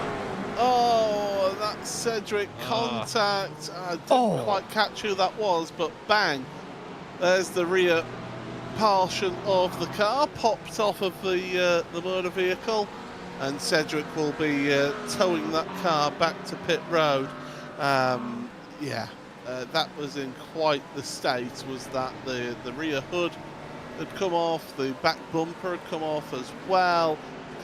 And I think it's just that lap traffic now really starting to get mixed in, and this series, it does actually have written in the regulations that if you get given a blue flag, and we mentioned this in previous rounds of this championship, if you're given a blue flag in this series, it's not like official iRacing sessions where they're just advisory.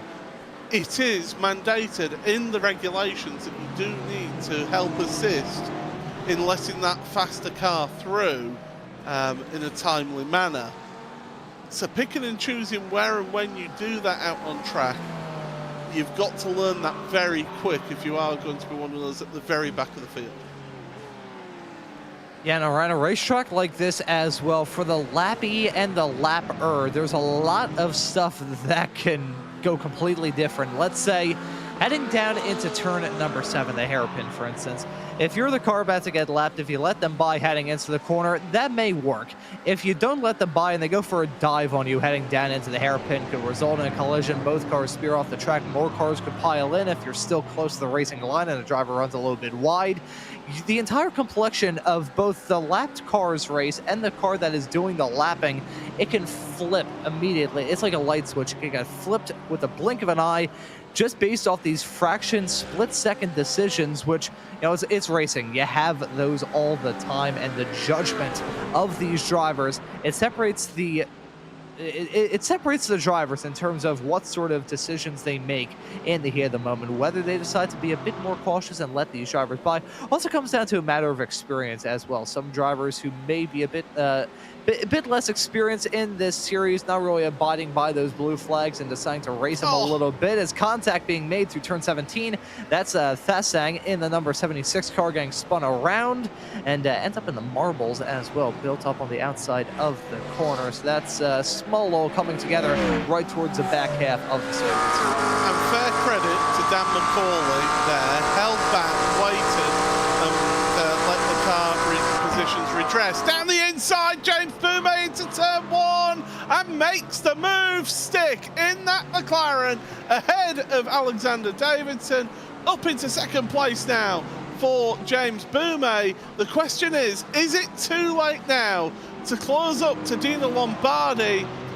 It's quite a big gap here, 1.6 seconds, the biggest it's been since they came out the pits. Yeah, that is a rather significant margin as it stands at the present moment. We got to take a look at a replay, and the move that James Boumet pulled off, that was well executed. Heading down that start-finish straightaway off into turn number 1. Boumet playing that to his credit and getting that move done to slip his way up into second. The real question is, though, Paul, is it too little too late for Boumet? That gap between P2 and Dino Lombardi in the race lead has ballooned. It's just about doubled from what it was a matter of about 15 minutes ago. So James Boumet finally getting that move done. Was it too little too late, though? Did he get that move done a bit too late to be able to challenge Dino Lombardi for the race win?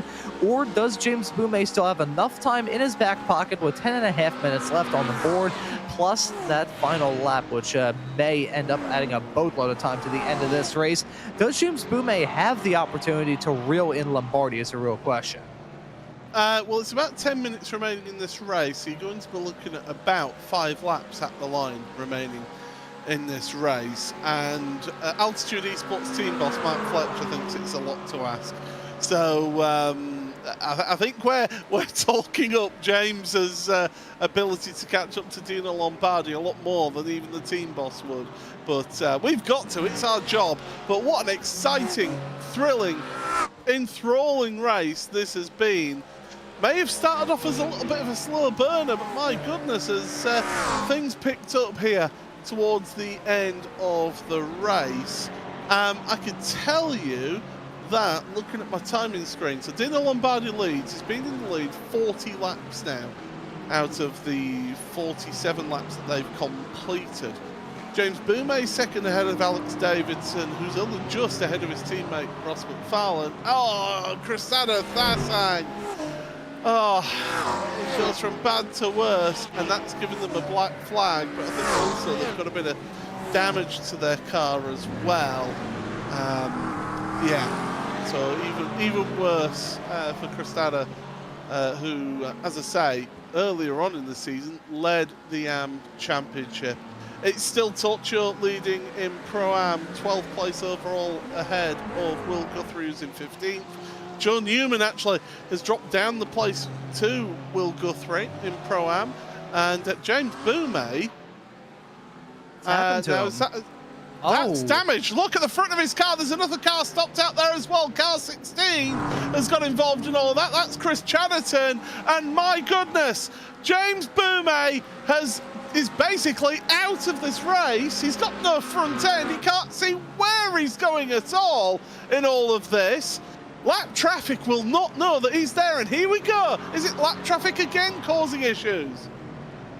And let's see, coming out of Cunningham, it's a spinner. That's one of the Racing Lab cars spinning right in front of them. That's a number 16 coming out of turn number 10, and nowhere to go is James Boumet. That was Chris Chatterton in that number 16 machine. It wasn't one of the Racing Lab cars, I apologize, but contact being made regardless, and James Boumet going to be missing a front bumper as a result, and this is a real challenge for him. Is he going to have to come into the pits? He's staying at this time by, so credit where credit's due to have the stones in that number 28 car to keep it rolling despite having no front bumper, having no headlights, and basically having to drive around this track blind. So credit where credit is due to him staying out there on the track, but it's not going to be the race win for James Boumet no matter how you slice it. A heartbreaker for the 28 car. How did Chris Chatterton end up sideways, perpendicular to the track there? That's a good question there at Cunningham. But Boumet, he's got to be so careful now if he catches up to any more lap traffic, because if they look in their mirror, they're not going to see him at all without front lights. If this was real world full metal racing, it'd be black and orange flag. You've got to come onto pit road and get some lights on the front of your car. Yeah, that's... again, credit where credit's due to James Boumet. The fact he has the balls to just say, you know what, I'm still gonna be running around here. The worst I can do is end up saying, you know what, I got pit again with only 5 minutes left on the board, well, 6.5 to be a bit more precise. But for Boumet, he's just deciding to keep with it. Credit where credit's due to him. And I gotta say, not losing out on a terrible amount of time as well is the number 28 car. So not sure how he's able to run through this. Maybe that's a feature for the McLaren, night vision in that McLaren. Maybe that could be the reason why he's keeping it on the racetrack. He's hitting all the apexes better than I do in the perfect sun in the afternoon. So I'm not sure how he's doing this. Do you think he's reached forward to his monitor and turned up the brightness on his screen or something like that? Potentially. The gamma. Yeah, so there's your race leader then, who, out of all of that, he will be just thinking, oh, okay, that's nice. He's in the lead, is Dino Lombardi, and he's got 5.5 minutes remaining then in this race. We'll look at the battle for 20th as well. Taylor Lane and Paul Webster. Paul actually has gained 15 places in this race. Not the biggest mover in the field. That would be Phil Samways, who, remember, started at the back of the grid, up 21 places. Now, you'd normally think, wow, that's putting you right in contention there. With a field this big, remember, 53 cars started this race. He's only up to 33rd, is Phil. But 21 places gained, though. That's a good effort today. Yeah, that is a very good effort, just cutting your way through the field like a hot knife through butter. It's been a challenging first endurance race of 2 this season for these drivers up and down the grid. Some high attrition, some rather sketchy moments, whether it be battles for the lead overall, battles for the lead in class, battles for spots outside the top 10, top 20, or even the top 30 for that matter. It's just been a hard-fought day for all of these drivers up and down the grid, but as the sun has turned into night and these headlights are beaming around this track, we only have a few more laps to go, and for Dino Lombardi, it will be a rather big win for the driver of the number 78 car to break his elbows out, to withstand the challenges after that side-by-side racing, as we saw the number 1 of Alexander Davidson come out of the pits earlier on, but Lombardi was able to withstand that pressure, withstand that challenge, and he's on track for another win this season, which is going to be rather big for him. Black flag for Joe Newman. So another one of those drivers who has hit the instant point limit. Remember, for this race, it's 22 incidents that you have to accumulate to be able to get yourself a black flag here in this race. So Joe Newman goes from bad to worse for him here in this race. I'm looking at the, I've got the ability to see in session the instant point limit, and there's 2 drivers who are very close to getting themselves black flags in this race as well. Not going to say who, because it wouldn't be fair, but yeah, certainly potentially not the final one to get himself a black flag. Alessandro Torchio, though, we're talking about Pro-Am. The Pro-Am leader. He's done a solid job here in this race. Gain of 4 places. Was not the top qualifying Pro-Am in this race, so anyone who's saying, oh well, he's been moved down to Pro-Am and, well, surprise surprise, he's leading after being a pro for the start of the season, that's not looking at the whole picture. Joe Newman was the one who was leading the majority of Pro-Am in this race. As it stands presently, with only a couple of laps left to go, I think these drivers have shifted their focus from battling hard to just trying to be able to make it to the checkered flag. Think of how much racing action we've had up to this point. An hour and 45 was how we started it off at. This nearly 2-hour-long race has absolutely flown by, at least for us in the commentary booth. For some of these drivers who have had some rather hair-raising ordeals to deal with, whether it be some incidents or just some really close battles, this nearly 2-hour-long race has probably felt like 50, as I just saw.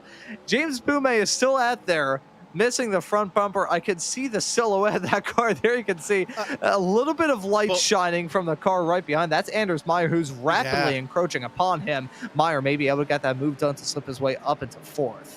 Meyer was about 1.5 seconds quicker last lap compared to Boumet as they come across the line once again. Lap count ticking down, and I think this will be the last lap that they're starting right now. So across the line they go. So Meyer is about 2 seconds back from James Boumet. I think it might be a little bit too little too late for Anders to be able to move up into 4th place, but never say never. Remember, Boumet, the front end missing on his car, that will be affecting his grip throughout these corners, so not just affecting his sight, but also the grip that the car produces as well. Well, it's been, you'd think, a dominant display by Dino Lombardi with the gap that he's got at the front of the field, but to be fair, Ron, it's been far but that. It's been a real challenge for Dino. He's been pushed all the way. Yeah, this is probably the closest to a pressure cooker scenario Dino Lombardi has found himself involved in all throughout this season. He had to withstand the challenge from the number 1 Porsche of Alexander Davidson. That was some real close quarter stuff, and I gotta say I'm still a little bit iffy about some of the moves that were made during that. But nevertheless, Lombardi had to withstand the pressure. He had to deal with the entirety of this 1 hour 45-minute long race with the pit stops in the factor, the sun dipping down. It was bright and sunny when this race started nearly 2 hours ago. It's now in the pitch black darkness of Central Florida, and for Dino Lombardi, he's been able to deal with all those conditions beautifully since the drop of the green flag, and he's coming to the checkered soon. He's already flashing the headlights and weaving down the Ullman Straight. He's not even made it to the final corner as Dino, the grid and go driver then. I always be a bit wary about that after Nigel Mansell was waving to the crowd at the Canadian Grand Prix in 1991 and did not finish. But Dino Lombardi finishes. It's round number 9, and it's a race win for the Grid & Go esports driver here in the World GT Championship. Rest of the field coming across the line. Alex Davidson, Ross McFarlane, 2nd and 3rd place for the 2 WSR esports cars. And then James Boumé able to hang on to that 4th place in the end, in the darkness. Pro-Am, Alessandro Torchio, where is he out there on track? Because he's going to be coming to finish the race and win in Pro-Am. Here he is then through Sunset Bend for the final time, and he will see himself as Pro-Am winner here for round number 9 of the World GT Championship. 07 Racing and Tim Race Lab driver, absolutely tremendous result on his move to Pro-Am. Will Guthrie getting himself a good 2nd place in Pro-Am ahead of Jack Osborne at the end of that race. And Aidan Carter, where's Aidan in all of this? He's going to be coming round just through the final corner. There he is, and he's the top Am driver then. 21st in the end for Aidan Carter. He's delighted with that result. A race winner for the Chevrolet. As we go through, rest of your field coming through to finish this race. Wow, what a race that's been run. That was quite a dramatic ending, those final 25 minutes. That it certainly would. It was a slow cooker in the early stages, but as the pot began to boil, that race really started to heat up. That battle that we... imagine if that moment for Boumé didn't happen. Imagine if that gap didn't balloon out between Dino Lombardi and Alexander Davidson. We may have had a 4-car battle right to the line at the end of 1 hour and 40 minutes of racing action. Even with that being said, the fact that we had the top 4 drivers in this race covered by less than 10 seconds after an hour and 45 minutes of brilliant racing action really speaks volumes to the competitiveness of this series and how top tier a lot of these drivers are. Just will reserve a quick point for the fact that James Boumé, despite missing a front bumper for the final 10-ish minutes of that race, was still able to cross the line in 4th and held off the challenge from Anders Meyer. But a brilliant endurance race here on RaceSpotTV tonight. So it's Dino Lombardi for Grid & Go Esports, who's the winner, overall winner of this race then. Another race win to his name this season. WSR Esports butt kicker, 2nd and 3rd for them, for Alexander Davidson and Ross McFarlane. James Boumé, a question of what if for the Altitude Esports by 3M driver, ahead of Anders Meyer, Alessio Bonino, Aidan Young, Lorenzo Castellani, Eric Rousseff and Adam State rounding out the top 10. Daniel Ola in 11th in the end then, ahead of your top Pro-Am driver, the 07 Racing and Sim Racing Lab driver of Alessandro Torchio. Winner in Pro-Am, 12th overall, ahead of Michael Ovdoka and David Baker. Will Guthrie then for Full Tilt Motorsport, 2nd place in Pro-Am. He's delighted with that result, ahead of the Series 1 Racing driver of Lewis Ward. And then Jack Osborne. It's not the Atomic Esports car that we thought would be in the top 3 in Pro-Am, but Jack will take that result nonetheless. He'll be delighted in getting a podium in class. Arthur Vertel, Taylor Lane and Paul Webster and at your top 20. 21st then for Unid Racing, Am winner in this race, Aidan Carter. He takes the result here ahead of Andy Shield, David Bay, Jonathan Walker, Joe Newman, who of course was the early Pro-Am leader, Joe Newman, Josh Booth. And then 2nd place in Am for Full Tilt Motorsport, Jesse Payne Wilkins. Great result for Jesse to get that one onto the podium ahead of Tim Perry. Tom Stanley for Prasada Nomad rounds out the podium in Am in 29th. Simon Andre Livingston just missing out on that in 30th place. 31st then for Dan Blackwell, ahead of Phil Samways. Alex Cohen having drama towards the end of the race, finishes 33rd, ahead of Andy Jones. Leo Tregurtha and Dan McCauley is the last driver on the lead lap. Ben Altria, Luca Monroe, Drew Fletcher and Adam Hedgecock round out the top 40. With Jack London, Ben Gregory, Adam Watson on a recovery drive after that huge incident down through Fangio. Alistair Pollock and Yaman Pruis were the last drivers 1 lap down. Stephen Koenig, the last driver to finish the race, and then Chris Cheddington, Cressida Thasang, Cameron De Bastos, Jack Sedgwick, Heraldus Utatus, Richard Simner and Paddy Faulkner all did not finish the race. Michael Gray was not able to take the race start. Wow. How do we round that one up, Ron? Because if you were somebody who just switched on this stream right now and you saw those results, you'd be thinking, another easy win for Dino, wasn't it? As hopefully he's got his microphone keyed up. Yep, there we go. Second tries of charm, my apologies there. But you look at what Dino Lombardi did in this race, withstanding a whole lot of pressure. It doesn't matter about the eventual answer to that mathematical equation. The equation to get there was so complicated for him. There were so many steps involved, having to worry about the pit stops, having to worry about side-by-side battling, and really not having the same pace advantage that he's had in previous races. A little bit of luck helping him out towards the end, but Dino Lombardi still proving himself to be a brilliant driver all throughout this season. Come time for the next race of the calendar at Hockenheim in 1 week's time, I think we're going to see Lombardi in that number 78 car still be at the front. Pro-Am. Alessandro Torchio, again, you would think that him getting dropped down from Pro to Pro-Am, it was just a given that he was going to win that race, but Joe Newman, so unlucky throughout that race, but you have to say, you have to be in it to win it, and Alessandro did just that.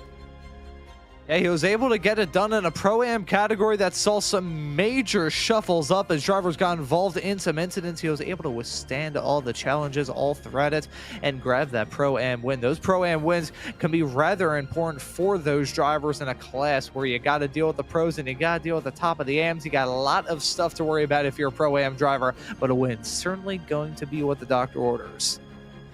And then in AM, Aiden Carter, I mean, they always say it's Get Carter, the film, but Aiden Carter, back-to-back wins in AM for him because, of course, he won round number 8 in the AM category in Interlagos. So, on a good bit of form at the moment is Aiden. Yeah, Carter has been a driver on fire as of recent. Thankfully, not literally, just metaphorically speaking, he's been on fire, showing a lot of pace as it stands at the moment in this season. Still got plenty of races left to go for him, though, so hoping to keep that momentum through as we approach the next race of the season and the races that lie ahead. Well, speaking of the next race, it's just 1 week's time before we head to the Hockenheim Ring in Germany, and a classic Grand Prix venue for the drivers to contend in. And these drivers will have to contend in that in one of the technical rounds of the series. So 30-minute race and then a 1 hour long race for them next week. So make sure you join us on RaceSpotTV, 8 o'clock British time. But for myself, Paul Smith, from Ron Mounds, and from Romero on the production here, we'll wish you all a good night, and I hope you join us in 1 week's time for more World GT action.